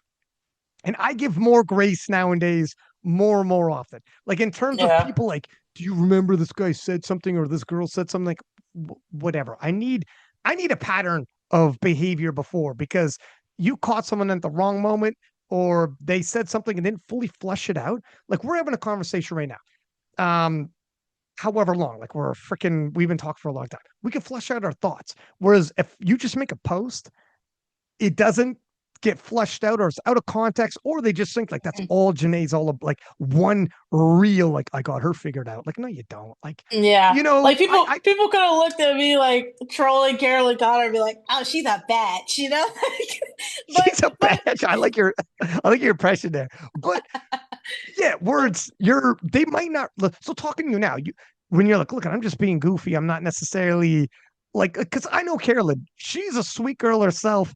You're both like I know, you're both seem like sweet girls who like you're competing, you having fun, and sometimes things get taken different ways, and you're like, all right, look it, I'm not there's no actual animosity or whatever. Things get I know what you mean. And yeah, yeah. It's like it's all about you have very limited information to work off of, and you're just like we are programmed to just make our interpretation off of what we see, and it's just like and I mean it's I can't blame people, right? It is what it is. But and in some sense, you do have to be careful about what you put online because yeah, people will take that and run with it, and then like the whole cancel culture thing, it's like people just started like hopping on that train a few years ago, and then you say one wrong thing, and it's like, I mean, it's crazy. It's like for me, I maybe I look at it a little bit differently, maybe too, because it's like I'm the type of person. It's very hard to offend me. Like you could say the most outlandish thing to me ever, and it's very hard to make me genuinely upset. And that's how I joke around. Like that's just my sense of humor. And I realized, like, now I realize, like Carolyn, for example, we talked after Worlds. She came up to me and said, "Hey, I just didn't appreciate this." I said, "Yeah, no, it's cool. I get it, right?" And I mean, she was understanding to the fact that like we have different senses of humor. She's like, I figured like that's probably just how you joke around, whatever. But like that's like it that's not the way that I interpret it, right? I said that's perfectly fair. That's perfectly fine. Like I'm not gonna make any more posts about you or anything. Like we're good, we're cool. Like I don't want there to be like a bunch of animosity because I mean we're both on USA. Like we're supposed to be on the same side here, right? oh, yeah, good. Yeah. See But communication in real life where you just talking like, whatever.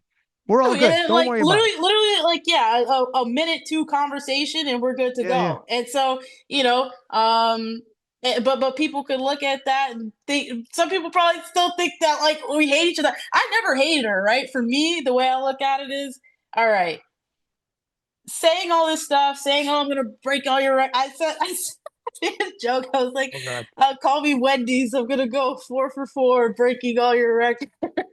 What is sorry, call me Wendy's? Yeah, because like the Wendy's 4 for 4 combo. Oh, but it sounds delicious. I'm down. But that's but, But like I but would at say least dumb shit. Like, and the thing is, and it's like I never had anything against this girl. Like, it was just like, okay, but you're in my spot, and I'm gonna come take it. And like for me, I think like talking about it and like like okay, you said you're a UFC guy, right? The UFC guys, man, they talk shit all day long. oh yeah. They're hyping up their battles. And I'm like, why can't we do that as well? I think you see it on the men's side in powerlifting sometimes, but you don't really see it on the women's side. And I think like I don't necessarily know 100% why, but it's like I think for example, if I started talking crazy about uh like the 69s of my weight class, oh, I wouldn't even hear the end of it. Oh my gosh, I already know how that would go. So, I'm just gonna be nice. Well, it But depends. Like, it you're right. It depends who it is. Like some girls some girl it kind of it depends who what the personalities are. If you could separate, mhm, first off, I'm glad you were able to talk to Carolyn afterwards and give context like, hey, I don't not like you or want you to feel bad. I was literally trying to be silly and competitive. But if this is taken the wrong way, no harm, no foul. We're all good. yeah, Like good. But on the flip side, there will be some girls like Agatha will talk shit. And she's not 69 anymore. But Agatha, like there are some girls who are like will be are gamers like you. And yeah, yeah, I do agree. Like if you can separate um sport, if you just keep it sport, like you're just saying sports, right? You're like, look, I'm going for your records. nothing against you though. Like I'm just like I'm Yeah, not yeah, of attacking you as a course. person. I'm going for your records. If you keep it sporting, I think there's room for that. And I think other people eventually you'll find people who will hype it with you. And all of a Yeah, sudden, that is why, like when you see a documentary, and there's tons of sports documentaries out there, and both people are incredibly confident. And literally maybe one of them's got a huge win streak, the other one's got a huge win streak.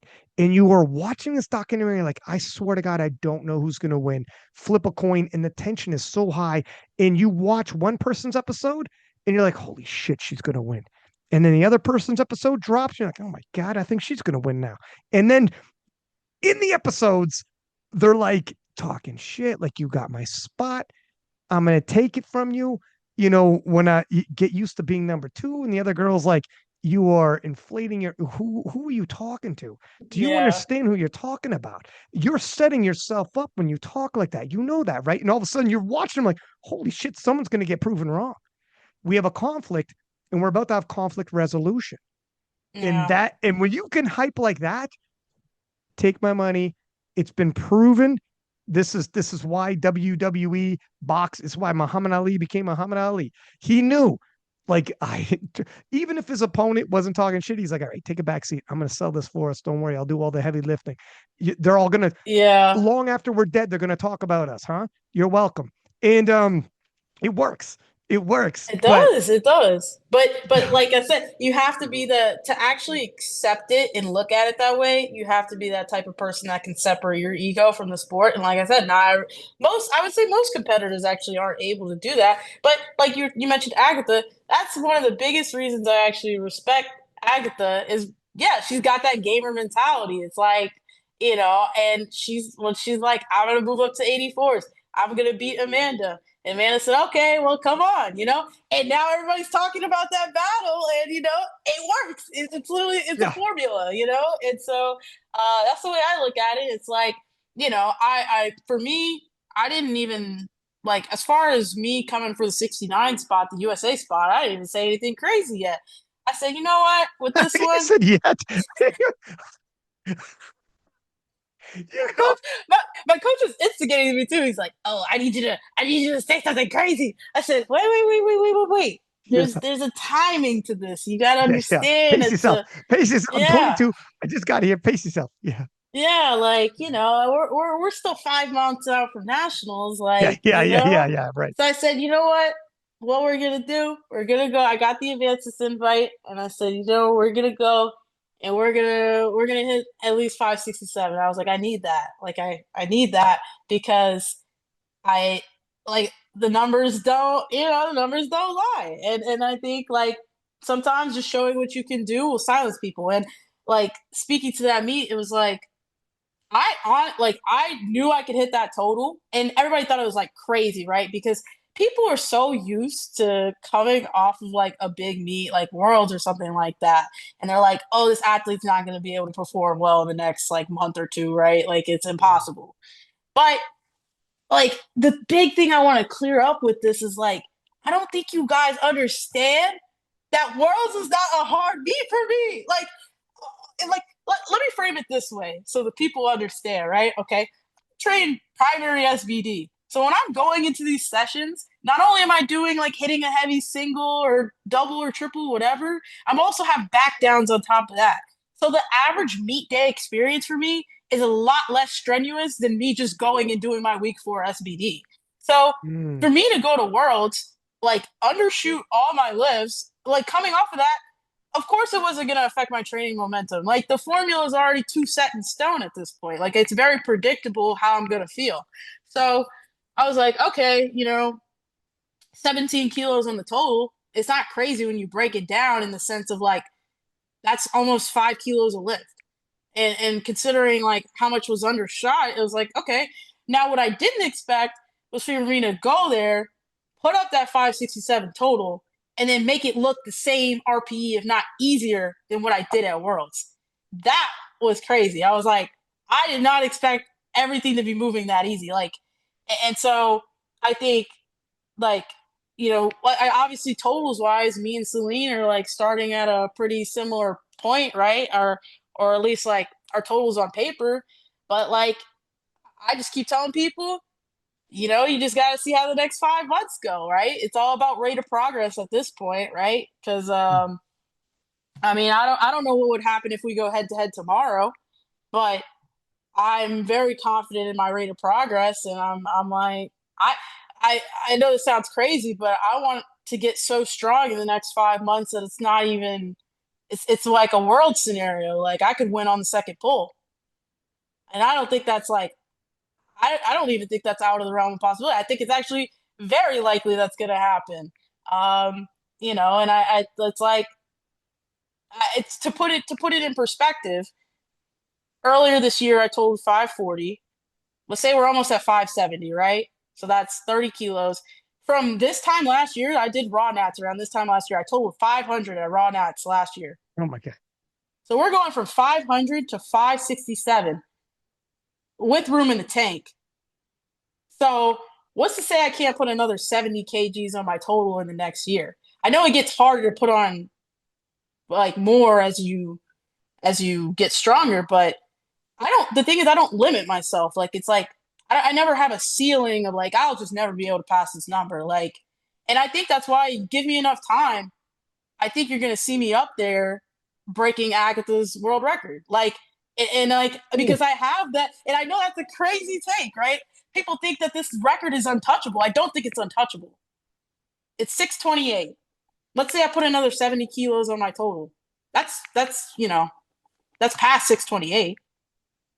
And so it's like I still got a lot of room to grow, and it's like anything's possible at this point. In my right. mind, it's like there's no ceiling, just anything's possible. So we I shall love see.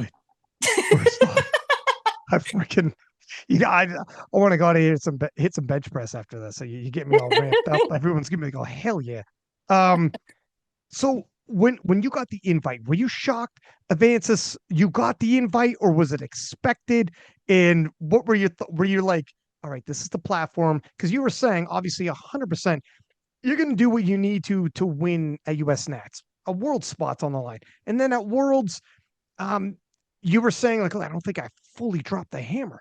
So maybe when you got the invite, was it expected? And then when afterwards were you telling yourself, I'm gonna solidify, I'm gonna show everybody I am the number one 69 kilo lifter, not just junior, but I'm gonna take all of the US in the open. And were you telling yourself this is what we're gonna do now? It's me. Yeah, yeah. I mean, well, to speak to whether I expected the invite, I honestly didn't expect an invite. Like, and it wasn't even because I don't think I had the skill, right? Like, because okay, so I made this video, right? It was actually the day before I got the invite, funny enough. I don't know if it had any correlation, but I made a video that was like uh essentially said I was making a joke about why I didn't get an Avancis invite. I said even though I out GL half the people and half the women in prime time, and I thought maybe obviously Avancis is a company. They're gonna want to put athletes in that are gonna get a good ROI on their spot. So I was like, well, I don't have like a huge following. It's not like people don't keep up with me, but I was like, maybe it's because of the following thing. I mean, for God's sake, we got Sean Mills in there who, let's be honest here. Like GL wise, did he deserve to be there? No, but like, I get it. He was like, one of the not founders, but like he's worked with the company and had history with them. So I get it, right? That's why I'm not even like crapping on him for getting a spot. So, um, but I'm looking at like these junior lifters and I'm like, okay, like I was at Worlds with Ellie, right? And like nothing against Ellie, she's a great lifter, right? Deserved to be there as well. But it's like, okay, I out GL her and I have like 4 times the following. So why now I talked to Mo Kilos and he explained like it was like a weight class thing. They wanted like a good spread. And Agatha was supposed to do the meet, and I think who was the other six? They had Jackie in there as well. There was like several people that cycled in and out, right? Like even down to the line, we had the last minute dropouts. Jackie ended up dropping out. And so yeah, like I think I felt like I deserved to be there, but it wasn't in my like I obviously don't have any say in this, right? But I think after this meet, like, do I think I'll get another invite? Probably. Yeah, wow. You, Yeah. I wouldn't bet against it, that's for sure. Right, right, right. But yeah, I mean, as far as like, okay, it was like we're coming off of Worlds, so I think every meet should have a goal in mind, and I just I got really like I was upset actually because I just the last like three meets I had done, it was like all sandbagged. Like my qualifier was sandbagged.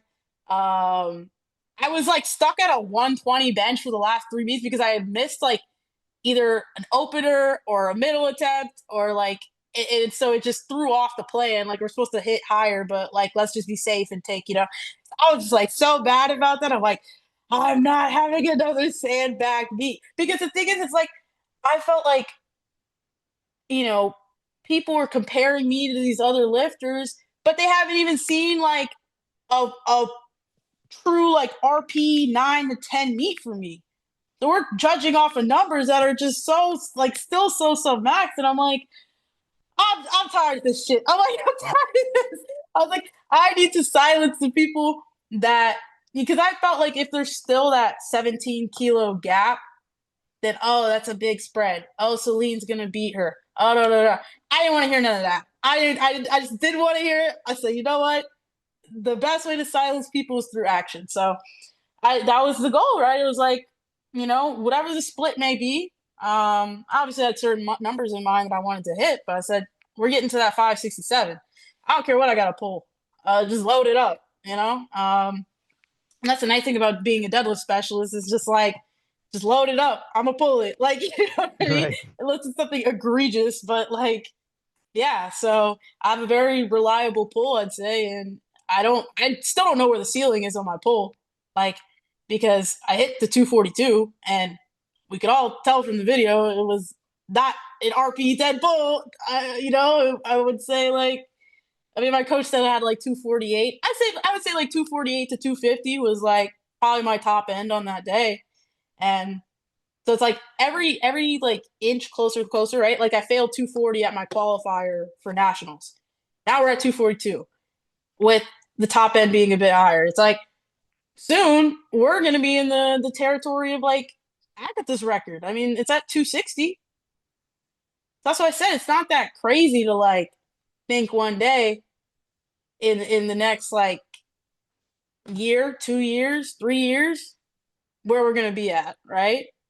I mean, I could get hit by a bus tomorrow and never power lift again, but like, God forbid that Jesus. happens. Fair enough. But But I think well, first off, you accomplished what you wanted to at Avances. Everybody's talking, you're on everybody's radar now.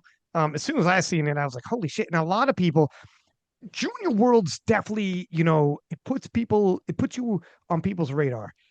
But mhm, when you go into the open, because there's always that, do juniors progress into the open, maintain that? Not everyone does, right? yeah, It's so when you signed up, that's really where people want to see where you're at. And you're right, there was a gap in between you and Celine. And some people might be like, well, there was some extra kilos of junior worlds, but how much? And the proof's in the yeah, pudding. And now that you did what you did, I think a lot of people now have to back up and are revisiting. Oh, she's junior world champ, best lifter at junior worlds. And I think you're especially at the world level in the open now. Now you're in people's conversation.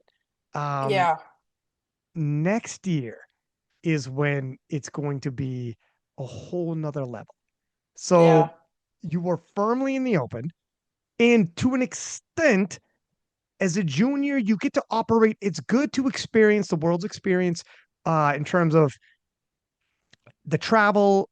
It's still high level competition in terms of the level of officiating and that whole night. It's good to experience all that a little bit operating in the dark where there's not a whole lot of hyper focus yet because you carve your teeth, so to speak.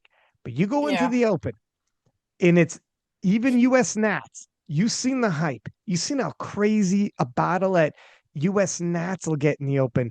You get yeah. to open worlds. Oh my goodness. Like it's a whole, and you becoming the number 169 in America, this is what's potentially on the docket for 2026. And then I don't got to tell you what could happen after Worlds. Like this is your 2026. As exciting fun was, we started the podcast off talking about like your 2024 and how much different 2025 was for you and how much you accomplished.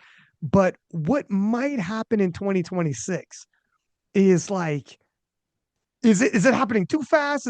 Do you get too ahead of you? Do you think about it like, holy shit, if I win US Nats, I'm going to open worlds. Open worlds.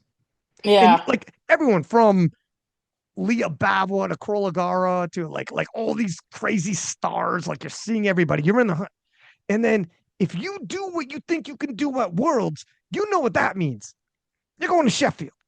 In the Yeah. whole road to Sheffield, in being a chef, in it's a stadium. You'll be at the stadium now, 5,000 people. Yeah. This is happening pretty quick.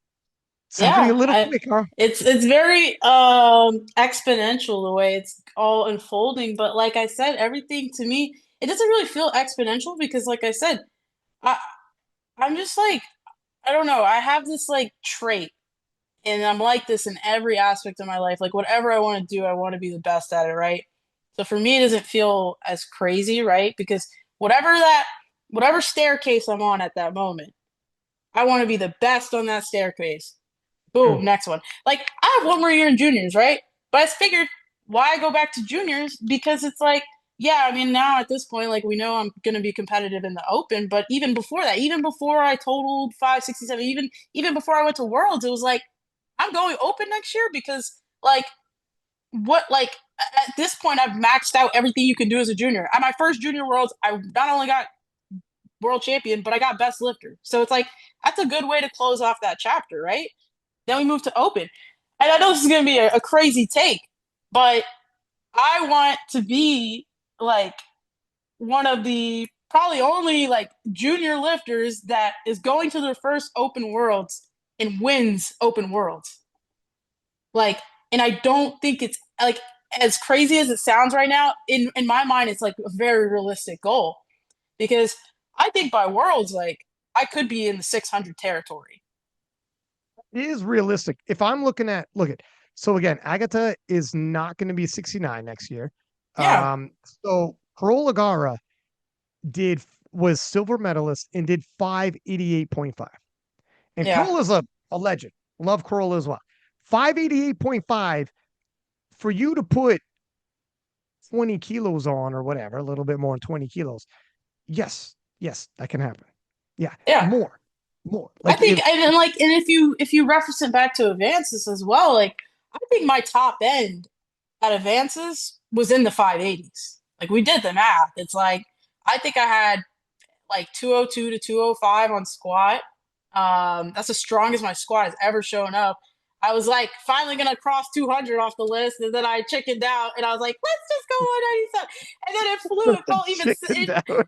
it felt even easier than my second, and I was like, and my coach he wasn't there, but he was like texting me, being like, "Who decided to load 197?" He was having a whole crash out about it. He's like, "This was the time to load."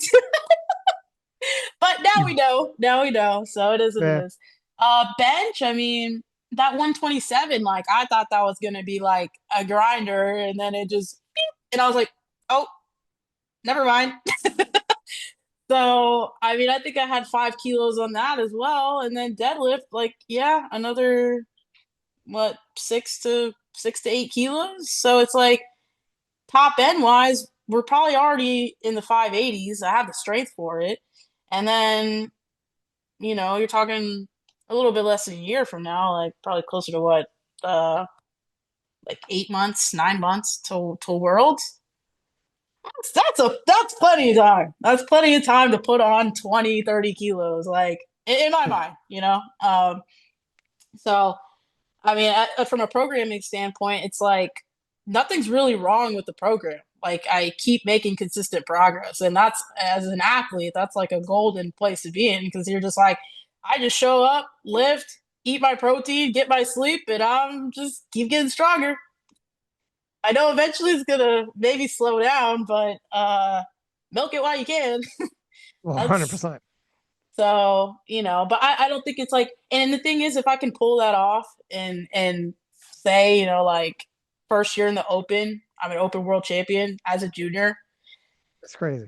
That's a pretty heavy flex point. I'm not gonna lie. That's a heavy flex. It is your first junior nats, you win. Your first junior worlds, you win. Your big debut into the Open, you're the number one American.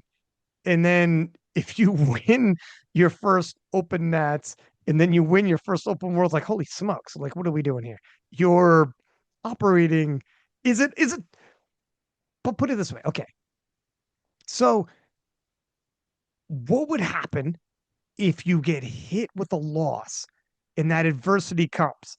And this is where the greats are forced to like, can you keep that same? Because A, absolutely love how you're talking and the confidence and everything. Like, I love it when somebody comes on like this and you feel that energy and you're like, fuck. And there will be people who rally behind you because of it. And there will be people like, I can't wait until they lose. Like I want them to be humbled. And Yeah, usually that comes from a place where you're being bold where they couldn't. So they want you to get humbled. So like that's what I thought. No, it's because you're yeah. afraid to be bold like that. Like you wish you were bold like that Yeah, like and you want I'm a threat to them essentially, like in their and ego. if you get humble, they're like, yeah, that's what I. It's because they're reaching and saying things that you wish you could put your chest out and have the guts to say as well. Yeah. So I'm all in. But at some point, what would it feel like? Can you even wrap your head around like if you lost, but the like other greats have and come back? And I mean the boldest of the bold again, like I'm a big Muhammad Ali guy, but Ali was like when they finally when like he talked, right? Obviously, he was a huge talker. Like, I am the greatest. He would tell everybody long before he's even the world champion. And when he finally lost, after like for fighting forever, and everyone thought, like, are you gonna be humbled? And he's like, no, no, no. This is good. He's like, good. Yeah. He's like, I'm glad you saw me because only when I lost did you see me empty everything I had? And only when you lose, like when you win, you say you emptied the tank, but you might have had a little bit more.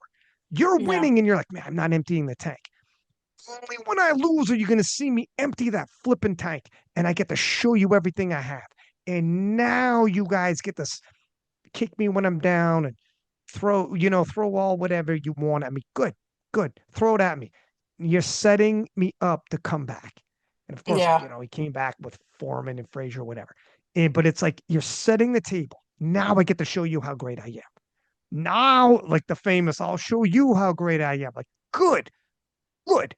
But easier said than done. Does this ever cross your mind in terms of like, holy shit, what if I hit it? What if I throw myself first? What if I throw myself out there and I hit a stumbling block? Are Yeah. there going to be people who like can't wait to be that guy who's who you got humbled? And then do you ever think how you might react or what that might do? Yeah. I mean, I had like a small taste. It's not like from anybody being like, oh, she got humbled but like, whenever like I at my first Raw Nats, right? I lost to geez, I can't why is her name even slipping my brain? This is so bad. I'm like sometimes I'm just so bad with it. But I lost to Jesus Christ. What's her name? It starts with a You C. lost to Jesus Christ. Yep, I lost to Jesus Christ, I got I lost my humbled. way. I compete against a lot of girls whose names start with a C, so it starts to all just kind of blend into my head. But anyways, I took that L, and I was like upset afterward, but it was kind of like an upset where you're like, damn, I just kind of gave up. By the end of the meet, it was like, and there's no reason I should have lost. Like, I mean, obviously there was like certain things like we tapered way too hard and I got really detrained. So physically, yeah, I was not at prime condition. Like my prep had gone well up until that point. But every single time I've taken an L, whether it be at collegiate nationals, raw nationals, like I love it because I know like they're about to see like a new version of me. Like they're gonna see Janee times two. Like and that's just how I operate. Like I don't like losing, but at the same time, I'm very much a no excuses type of person. Like like I said, one of my phrases just work harder. Like literally you just gotta work harder sometimes. And like that is what level you have to break it down to. If it's like I need to track my nutrition every day and make sure I'm getting in my 150 to 200 grams of protein a day. If that's what you gotta do, do that. If it means pushing yourself harder on your accessories, do that. You know, when I was like, I think actually part of the reason that I made so much strength gains in between like worlds and this is because like I was like training like a bodybuilder. Like I was pushing my accessories to like RP 10 every week, like to failure. And it's just working. I'm just getting more jacked. And so it's like, all right. And I like so I know like even if I was to lose, like let's say open nats, for example, like and I don't get the world spot, that's okay because like next year, it's not even going to be a debate. Like, it's going to be like I could win on all my second attempts, you know? And like, that's the confidence that you have to carry though, because it's like, people might look at it like, oh, you're not being humble. Da, da, da. I don't care. Like you've never been in that spot. You don't know what it's like to be at the best of the best of something. So how are you going to tell me how I got to think and how I got to operate? That's crazy. Like you know, obviously whatever I'm doing, it's working. It's been working so far. So let me do my thing. And it's like, um, if it's not in the projection that you want it, so be it. I like champions come in all different shapes and forms and sizes, but I think there are some similarities among the pool. Like you have to like have that strong mindset, and loss is something that's a part of life. Like whether it be from a sport or just in your personal life, like nothing's gonna go 100% your way. It's just about how you react to those situations, how you bounce back. That's what really makes a true champion is like, can you take that L and still bounce back? And I think I have the personality for it. I think like because if it's really like if that's the end goal, who cares if it's delayed a year? Who cares if I can't go to open worlds until I'll be 24 at that time. I'm still young, like I'm still like I still got plenty of time. So I just but it's like if that's the bridge I have to cross, I'll cross it when I get to it. But I just want to get so strong that it's not even a bridge we have to cross. So, Feel like if that's a bridge I gotta cross, I'll cross it. I don't think that's gonna be the bridge we cross, but you know, but I accept your question and I'm gonna try to answer it. But I no, but I love it. mean, it's a real thing. Like I think before, like I think even after Worlds, right? Like I think like my coach had more confidence in me than I did of like getting the open spot. Like I knew like okay, yes, this is within my wheelhouse. Like it's definitely within my capabilities.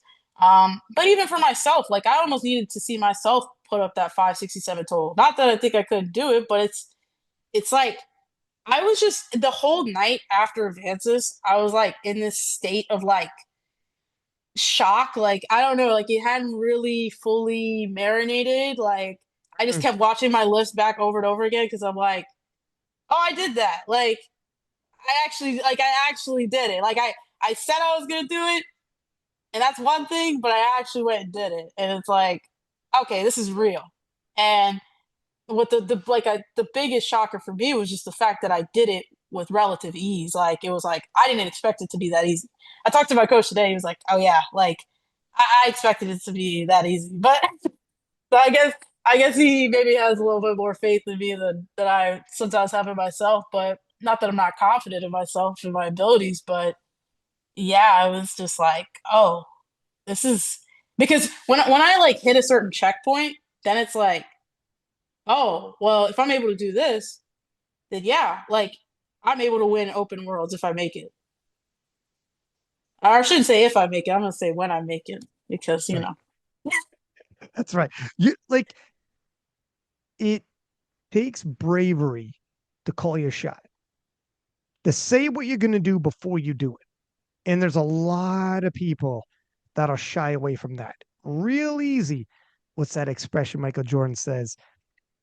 It's easy to talk shit when you're up and it's the fourth quarter. Yeah. Yeah, that's Yeah. because you already got the win in the bag, huh? You gonna talk shit Exactly. now? Oh shit! Before the game, right? Like we haven't, the ball hasn't dropped yet. We haven't Yeah. started. The whistle hasn't gone off yet. Talk shit now. Throw it out there. Put the pressure on yourself. And that's a whole nother ball game. And that's why people get excited when someone comes around and is super confident. And you say the things that some people might want to be brave enough to say. And you carry Yeah. yourself a certain way where some people are like, God, I wish I had that kind of confidence or that kind of self-belief or whatever. It's a lot harder to do that, to step in front. And Yeah. you'll get Yeah. like a lot more recognition for it if you do it. Yeah. And confidence is not an easy thing to have, right? Like, Have you I always think, had it? Like when you were younger, were you like this? yeah, I think I've always been very outgoing. I think I've always been very confident of my abilities. Like, I just, like I said, like anything I've done in my life, it's like I just want to be the best at it, right? It's not a quality that like was drilled into me by my parents or anybody in my life. It's just like, they say some people are just like born a champion, like it's just like in their cards and their destiny. Like I didn't know what I was gonna be like really good at, but I had this feeling ever since I was a kid, like I was gonna be really good at something. And like I don't know if that confidence and just believing in myself is the reason why like we've gotten up until this point, but like maybe it's a little bit of multiple things, right? It's like, but you have to believe in yourself. Like if you don't believe in yourself, it doesn't matter. Like everybody else could be behind you, backing you, but if you genuinely don't think that you can get there, then you're not gonna get there. And it's like maybe it's a little bit of like fool's luck sometimes. Sometimes you just gotta say crazy stuff but there's a little bit of power in that manifestation of saying like I always say if you're gonna talk shit, you might as well be able to back it up, right? So it's like I said, okay, I'm gonna come and I said in my Avancus interview, I was like, I wanna out total every 69 in the US. And I did it. And it's like I mean that's just that. It's I know I very well could have went up there and not done it, but even if I didn't do it, I know I have the capabilities to. So it's just like if it doesn't happen now, this is gonna happen later. So Is was it something that like after you found powerlifting and all of a sudden you're like, oh, like is it become something that's grown as you've advanced and all of a sudden holy, like this is real. This is not just me in my head. Like I like before powerlifting, before all of that, before you found your pathway, like how good must it have felt if you always felt like you had something special inside? Like I got something. I feel a little different. I haven't found my pathway yet. But when you found powerlifting, were you like, oh shit, I think this might be it? Like, yeah, oh yeah. no, this is this is gonna be something here. Yeah, I mean that's kind of pretty much how it went down.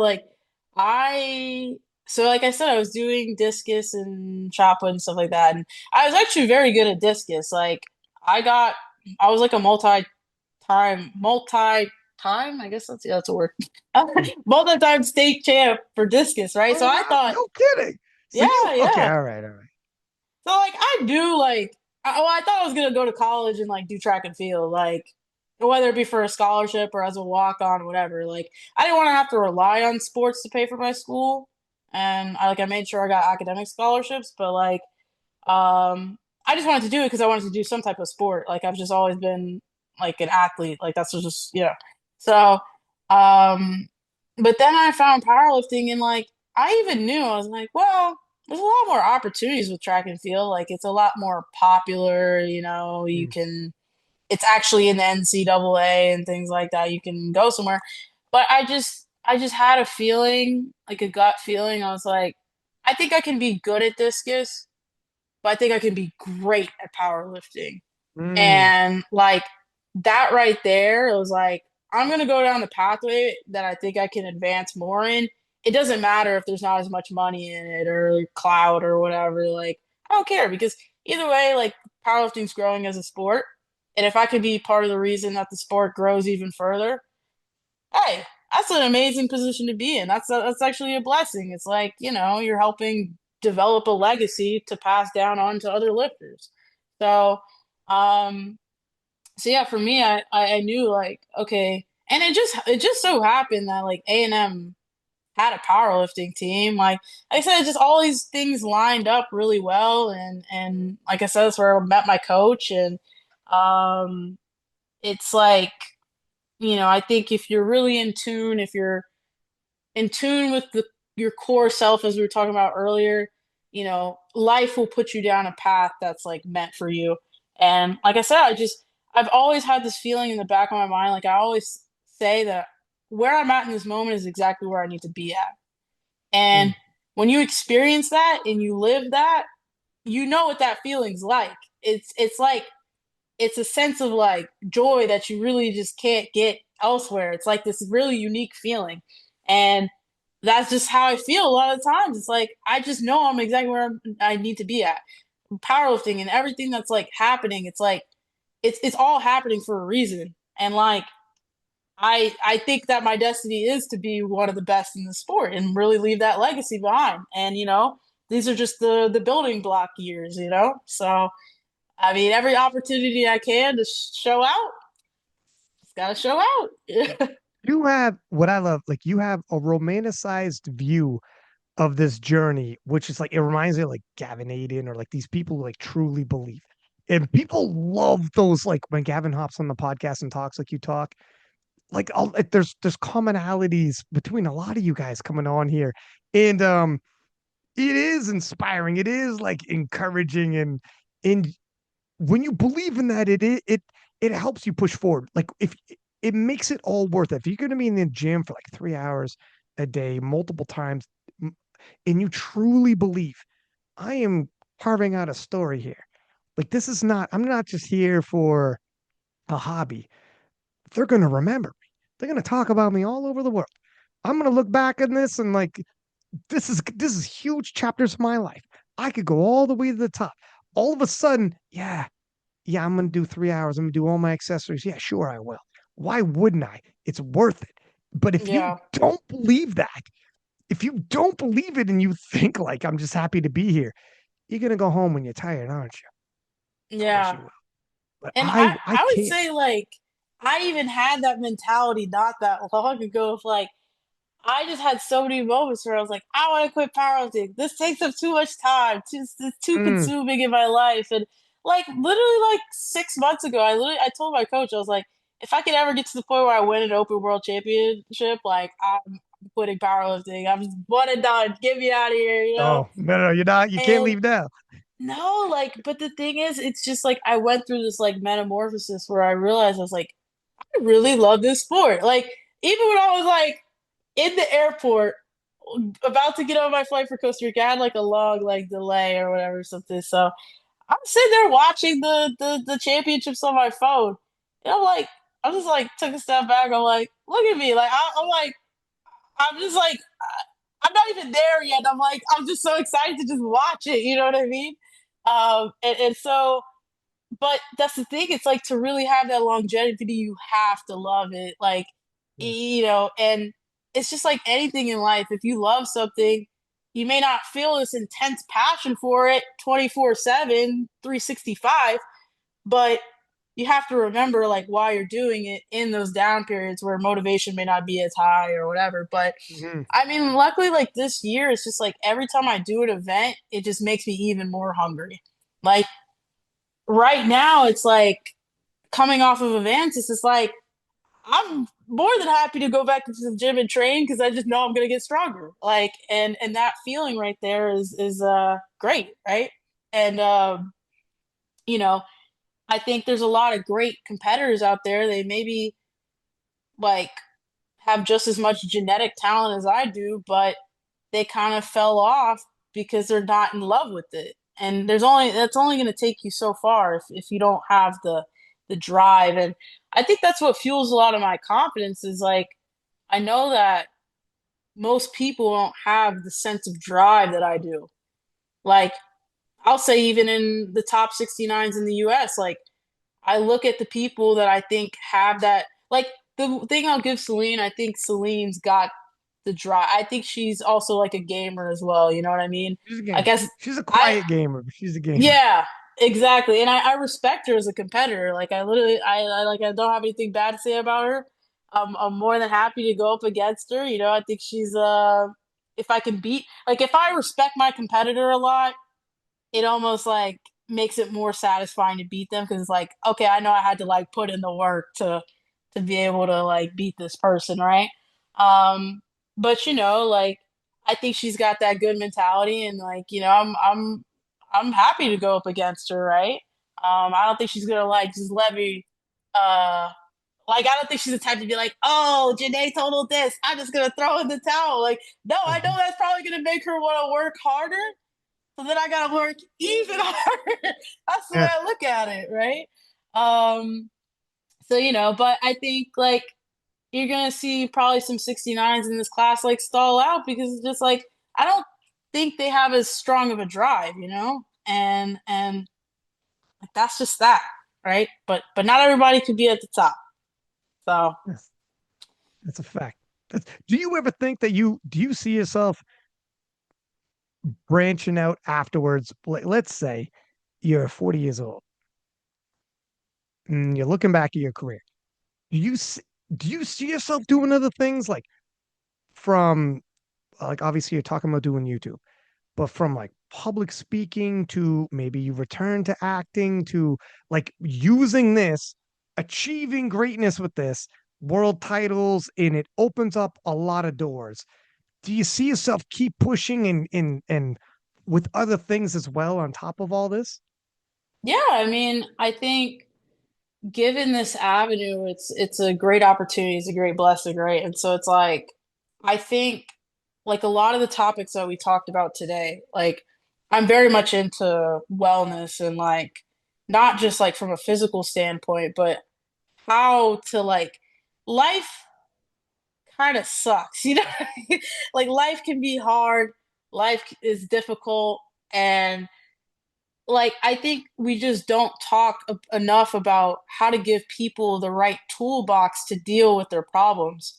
And a lot of this stuff I've had to figure out through trial and error, but I've also had great mentors who are in these spaces and who talk about this openly and like just you know how to change your mentality around things. And like that's something that like I don't think a lot of people like associate that with me, to associate that with my brand because I'm very goofy and I'm like very like it looks like I You take nothing seriously.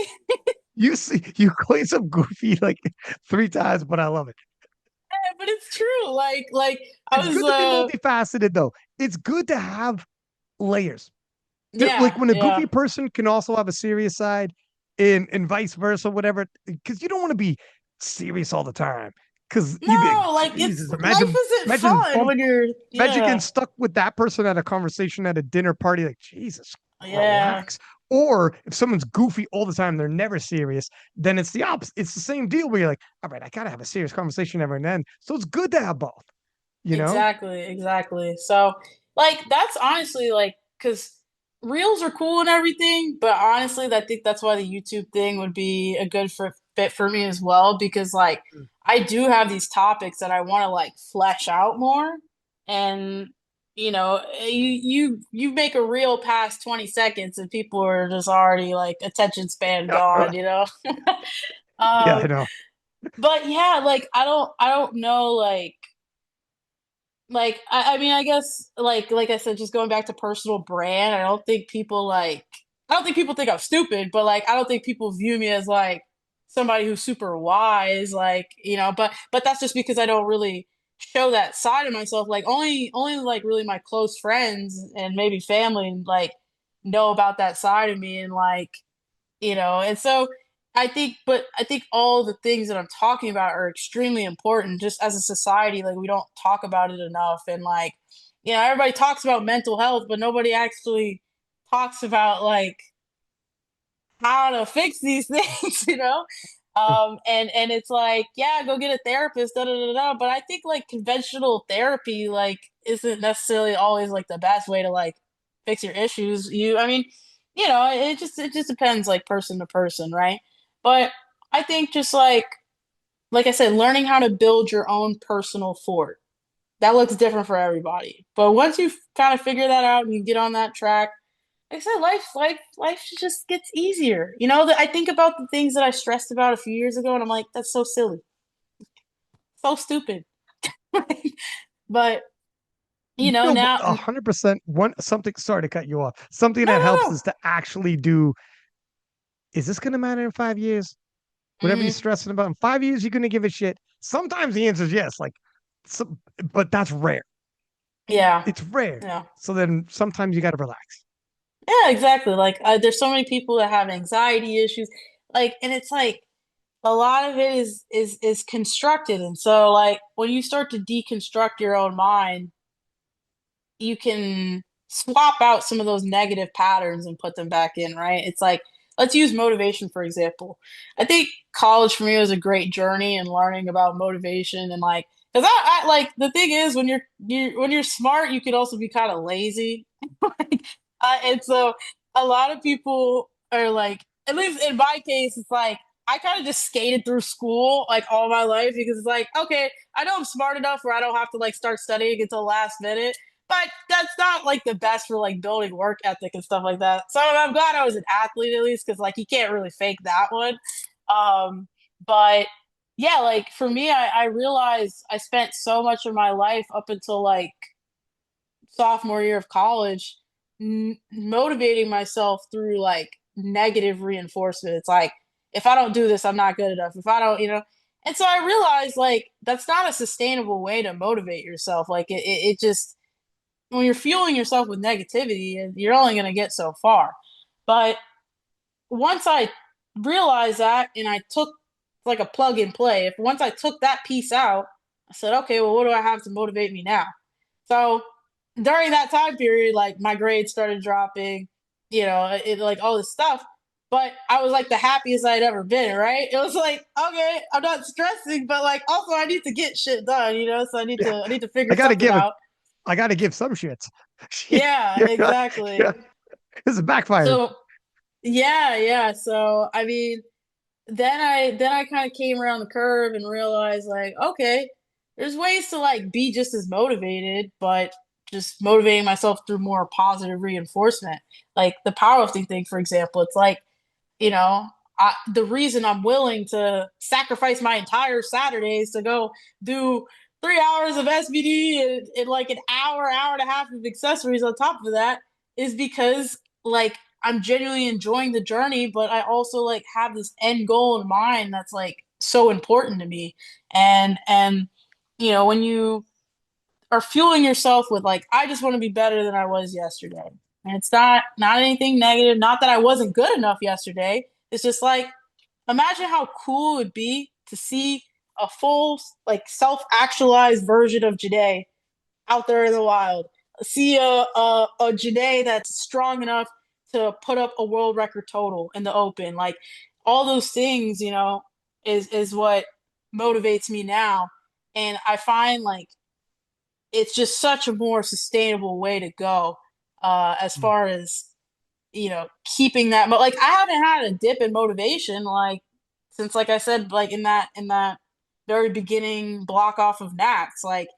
And I thought eventually by now I'd have like a little slip of, I mean, it hasn't been that long, right? It's only been like 3 months, but still, it's like I keep getting hungry and hungrier, and I don't see it slowing down anytime soon. Even when motivation dips, discipline carries you through, and you are fine. You Yeah, will always, as long 100%. as you have discipline. Yeah, it won't always be. I'm gonna set the world on fire every single workout. But No, if motivation gets you to the gym, I'm gonna get my work done. That's good enough. Today I'm gonna get my work done. And then sometimes you walk in that gym like I'm gonna smash these weights. Like it's gonna this reel's gonna be shared. And people are gonna so it's both. And then also Worst case scenario.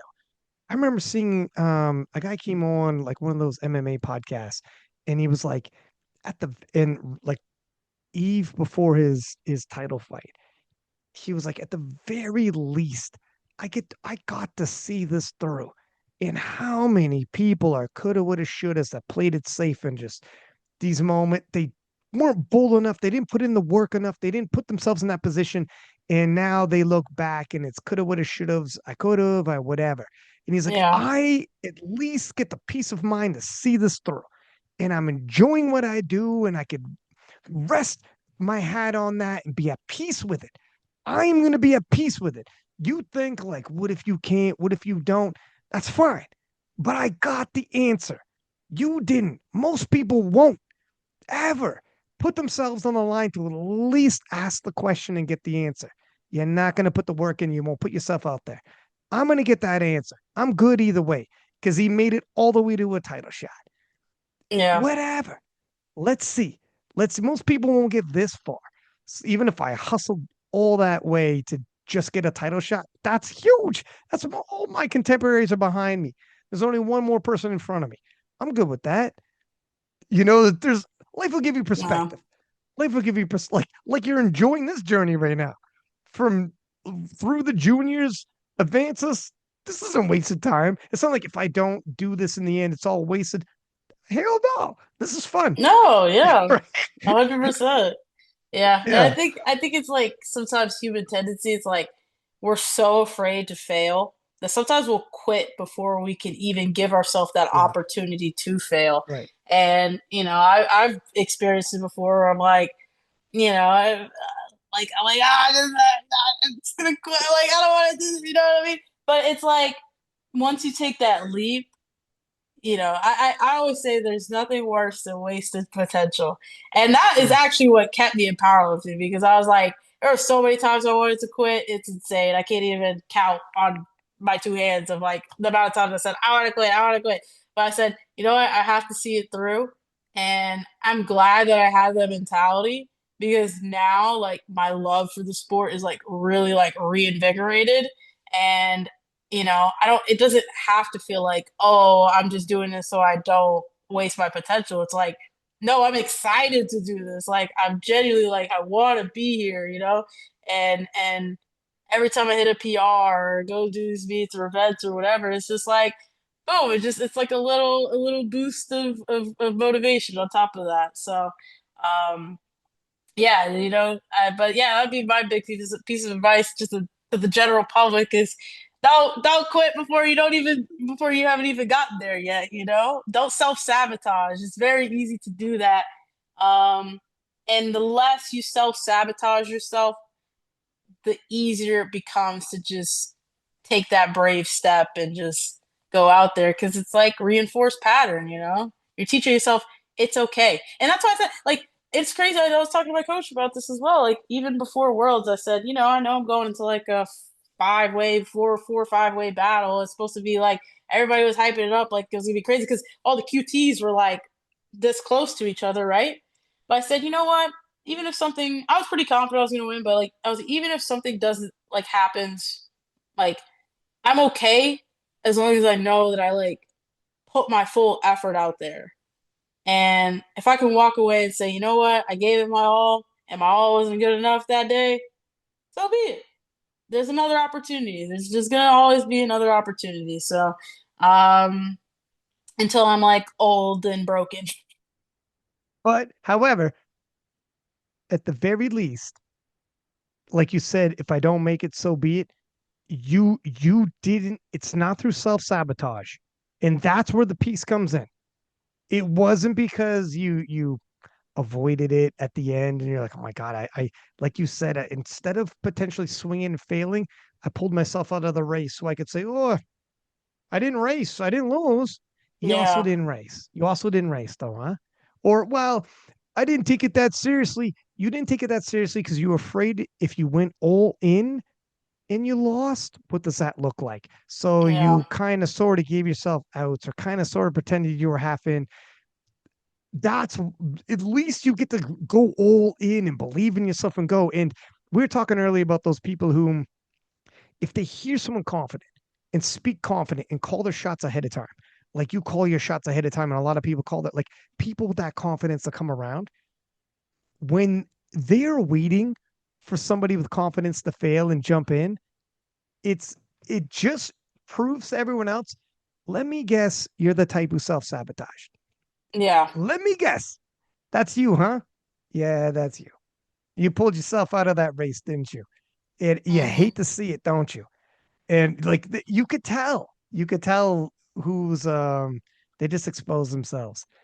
But Yeah. It's in my opinion, it's a coward move, you know? It's like 100%. it's like at least I'll have respect for the people that at least went out there and that's why I don't even listen to like those voices to me are irrelevant. It's just like you're not even here, you know? And like the thing is, I don't care how my confidence comes off because like that is the energy that I want to exude. Like when I walk into a room and I walk into the warm up room, I want everybody to know this girl is confident. This girl is like on her shit, and like I'm not gonna make it easy for for you to beat me. So, like, yeah, and I mean, I think that's just like, um, it's almost like sometimes they say you gotta fake it till you make it, right? But a lot of times I don't think like my confidence is faked. Like maybe when I was younger and I was a little bit more uncertain of myself, sometimes I will just kind of like turn my brain off and then just go into like confidence mode. But I think at this point, it's not even like I'm not pretending. Like I'm just, this is Well, just, yeah, you know what's interesting that you say that is, so a couple of people who've made it big. Okay, let's throw back to Ali. Ali said, I used to say I'm the greatest before I even believed I was. But I said it so flippin' often that it started becoming almost a freaking affirmation, I would say. I yeah, said it so flippin' often that eventually I'm like, I started to like believe. I'm like, oh, I'm throwing myself out there. I said it in the media. I said it enough times. I'm stuck in the moment. Can't back down now. It's too late. And you just, and George St. Pierre said, there are times going, like he's a UFC fighter for anyone who doesn't know George St. Pierre, super duper famous. And he said, there are times when you 100%, you're going to be super confident, and times when for sure you're not. And you're scared shitless. Both times, walk as though you're confident. hmm, Both times, carry yourself like you are. And sometimes that's all you need. And your body doesn't know the difference. Just yeah, walk through it like you are, and your body will follow suit. And you'll just get back on track. And as soon as you get a little bit of momentum going, you're like, okay, no, we're back in it, and you keep it moving. But the moment you're confident through training, etc., and something triggers a little bit of anxiety for whatever, the moment you stop, think about it, dwell on it, and chill in that moment too much, that's when you start to unravel. He's like, yeah, if these moments come, it doesn't mean, am I not that guy? Am I not that girl? It doesn't mean that. You just cruise through it, pay it no mind. You got to fake your way through it and just walk, and then it'll pass. Don't dwell. It's not gut check time. Like, oh my God, what does this mean that I feel this way? Everyone's yeah, going to have these moments here and there. Even the most confident people in the world, and George St. Pierre is like an all-time great Hall of Famer. He's like, they'll come, but what life taught me was don't sit and dwell on that. Keep it moving. Act confident. Stick your chest out. Just pretend to get through those moments. Don't pay no attention. Don't let people around you be like, you nervous? Be as confident as you can. It'll pass. And then once you get a little bit of success momentum again, you're right back on track. And then you start telling yourself, knew it. Yeah, we're good. We're all good. It's a lot easier that way than if you're like, holy shit, why do I feel this way? It's all good. You're supposed to. It's all part of it. yeah, yeah. Everyone I does mean, like anxiety is just a part of performing, right? Like it. Yeah. I can't like as confident as I am, I can't say that I don't have anxiety on meet day, but it's like all about how you manage it. So it's just Mhm. I think a big tool that I've used throughout the years is visualization. It's like even in my training, I'm like I imagine myself stepping out on a platform and pulling what I need to pull or hitting the squat or like whatever the lift may be. And it's like, because I think in the moments where I did fail lifts that I had the strength for, like on a non-technicality type of thing, like it was because like I had that doubt, that little seed of doubt creep into my mind and say, oh, but what if you don't pull this? Even though I've literally never failed this weight in training, it's like just stupid stuff, and like, but if you give that doubt too much fuel, it will grow, and then you're stepping on the platform and you're not sure of yourself, and really like what it does is it causes your body to do weird stuff. Like, some people are like, I've never failed a lift like this, like in the gym, like this is like a first on meet day. Yeah, because your body is just responding to that anxiety and you're just Mm. doing weird stuff. And so if you can just trick your body into that confidence and say, I've pulled this weight 20 million times. I've never failed this in training. Just go out there and do what you always do.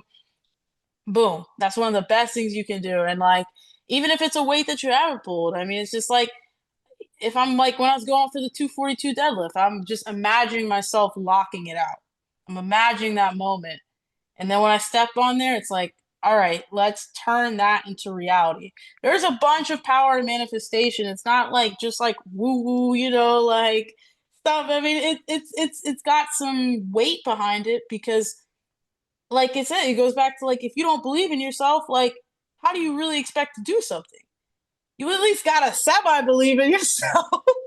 Yeah. It's not like you're just like playing the lottery. You're like, oh, I'm just gonna like, you have control over this. So go out there and do it or trick yourself into not doing it. It's a choice sometimes. Friggin' this this is a good conversation. You never Yeah. know what you're gonna get when you have somebody on. And sometimes you're ready to like, all right, maybe I'm gonna like I said before we started recording, this is a conversation, and sometimes I end up having to like do more question answer, go back and forth. And you kind of know if I stop asking questions, the conversation stops. So I gotta carry the load and keep asking questions, or else this bad Yeah. boy's gonna stop. And other times, which is fine. It is what it is. You're a podcast host, so you understand the role. Other times, okay, we're just flowing. This is easy. And that's when like we got a good podcast going right here. We're gonna we're Yeah. gonna we're gonna expand into some territories and cover some topics that I don't have pre-written. And oh wow, this is interesting. Well, let's expand. Oh, she said something good there. Let me expand onto that. And then she'll snowball off of what I said. And like, all right, good. This You were really freaking good on a podcast. I'm telling you right now. Thank you. Thank you. Long format is your thing. You Yeah. could do the reels. You're funny, whatever, but you'll be all right in the long format space. And and it's a gift to have that because Hmm. it's not just anybody can do it. So you Yeah, gotta yeah. fit it. I always tell people I'm a professional yapper. Like like I think just maybe it comes from like my theater days or whatever. But I've always just been a very expressive person. I like fleshing my thoughts out. I like getting to have that back and forth discourse. Getting like I love having conversations with people that disagree with me because I'm like, I want you to explain like why your perspective is different. You know what I mean? And if they do resonate with what I'm saying, then cool. We could talk about that even further and get even deeper into that topic, right? And so for me, it's like, I that's one of the beauties of human nature is it's like Mm, we have language, we have a voice. It's not like my dog sitting on the floor. He can only communicate so much information to another dog, right? But right. with humans, like we can do so much more.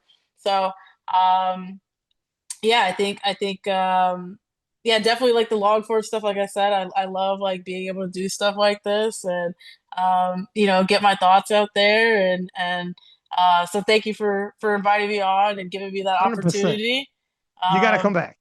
You got to come back of because this course. is easy peasy lemon squeezy. And we're going to have more to talk about for sure. I mean, Oh yeah, this story's 100%. just getting going. The story's just Yeah, started. yeah. So hey, hopefully I can meet you in the flesh. I'm sure you'll I'll be at least at Worlds. Are you going to I'll Open be at Nats. Nationals? I'll be at US Nats Okay. because you'll be in the Open now. I'll be at Open US Nats. Yeah. I do Open US Nats, like yeah, and then like World Sheffields. I'll be at SVD Austin. SVD flies me out to their events, and Yeah. I'll be around. It'll Well, be I'll actually be at SBD Austin as well. Not competing, really obviously, but I mean, it'll be in Houston, so I'm like, I might as well take oh that Houston. I drive. meant sorry, but yeah, yeah, But yeah, I was like, I might as well take the drive. I want to go see the competition. I want to be able to talk to some more people. And it's funny enough. I don't know if you know this, but Gabby, like the 69 class, she was yeah. actually one of the refs during my session. No shit. Yeah, but she'll be competing at SBDL. So I'm interested to see how the 69s do. Just, keeping tabs on everybody. But Yeah. obviously, like, we got some great battles coming up, like Bob and Rondell. That's going to be a fun one. And I mean, it's just like I love the powerlifting community. I love getting to meet more people within the space. And like I said, having these conversations, maybe not 2, 3 hours long, but at least getting to talk to somebody for like 10, 20 minutes and just, you know, forming those new connections. So like that, like I said, that was like my favorite part about Worlds. And it was cool because I think like we're all so passionate about this sport. So we all have like something that unites us, right? And of course, there's different personalities and stuff. It's just like any space you go into. Like we can like the same thing, but we're not going to necessarily like each other all the time. But I just felt like this year, I posted on my story. Like I felt like the love from the community is like to be a part of something that like feels so strong and feels so real. Even though we're all across the world, we're all spread out. It's like I hope everybody gets to experience that feeling at some point in their Mhm. life because it's just like it blows my mind. And I just have no words for it. It's one of my favorite parts of the world. That's why I'm doing the silent worker meet commentating with like the whole French squad. They're flying me out, and like this, the biggest thing is just to hang like out with people, and like, it's the best parts is in the action of like the sport too when you got a good battle. But yeah, 2026 will be fun. The future looks bright for you. I am 100% going to be reaching out for other podcasts. We'll keep in touch. And yeah, good luck. I'm in your corner 100%. Like Hey, thank you, man. I got your back. Okay, and for everybody listening, as per usual, please do subscribe, give us high ratings, and until next time, six pack Lapadat, six up, and we are out.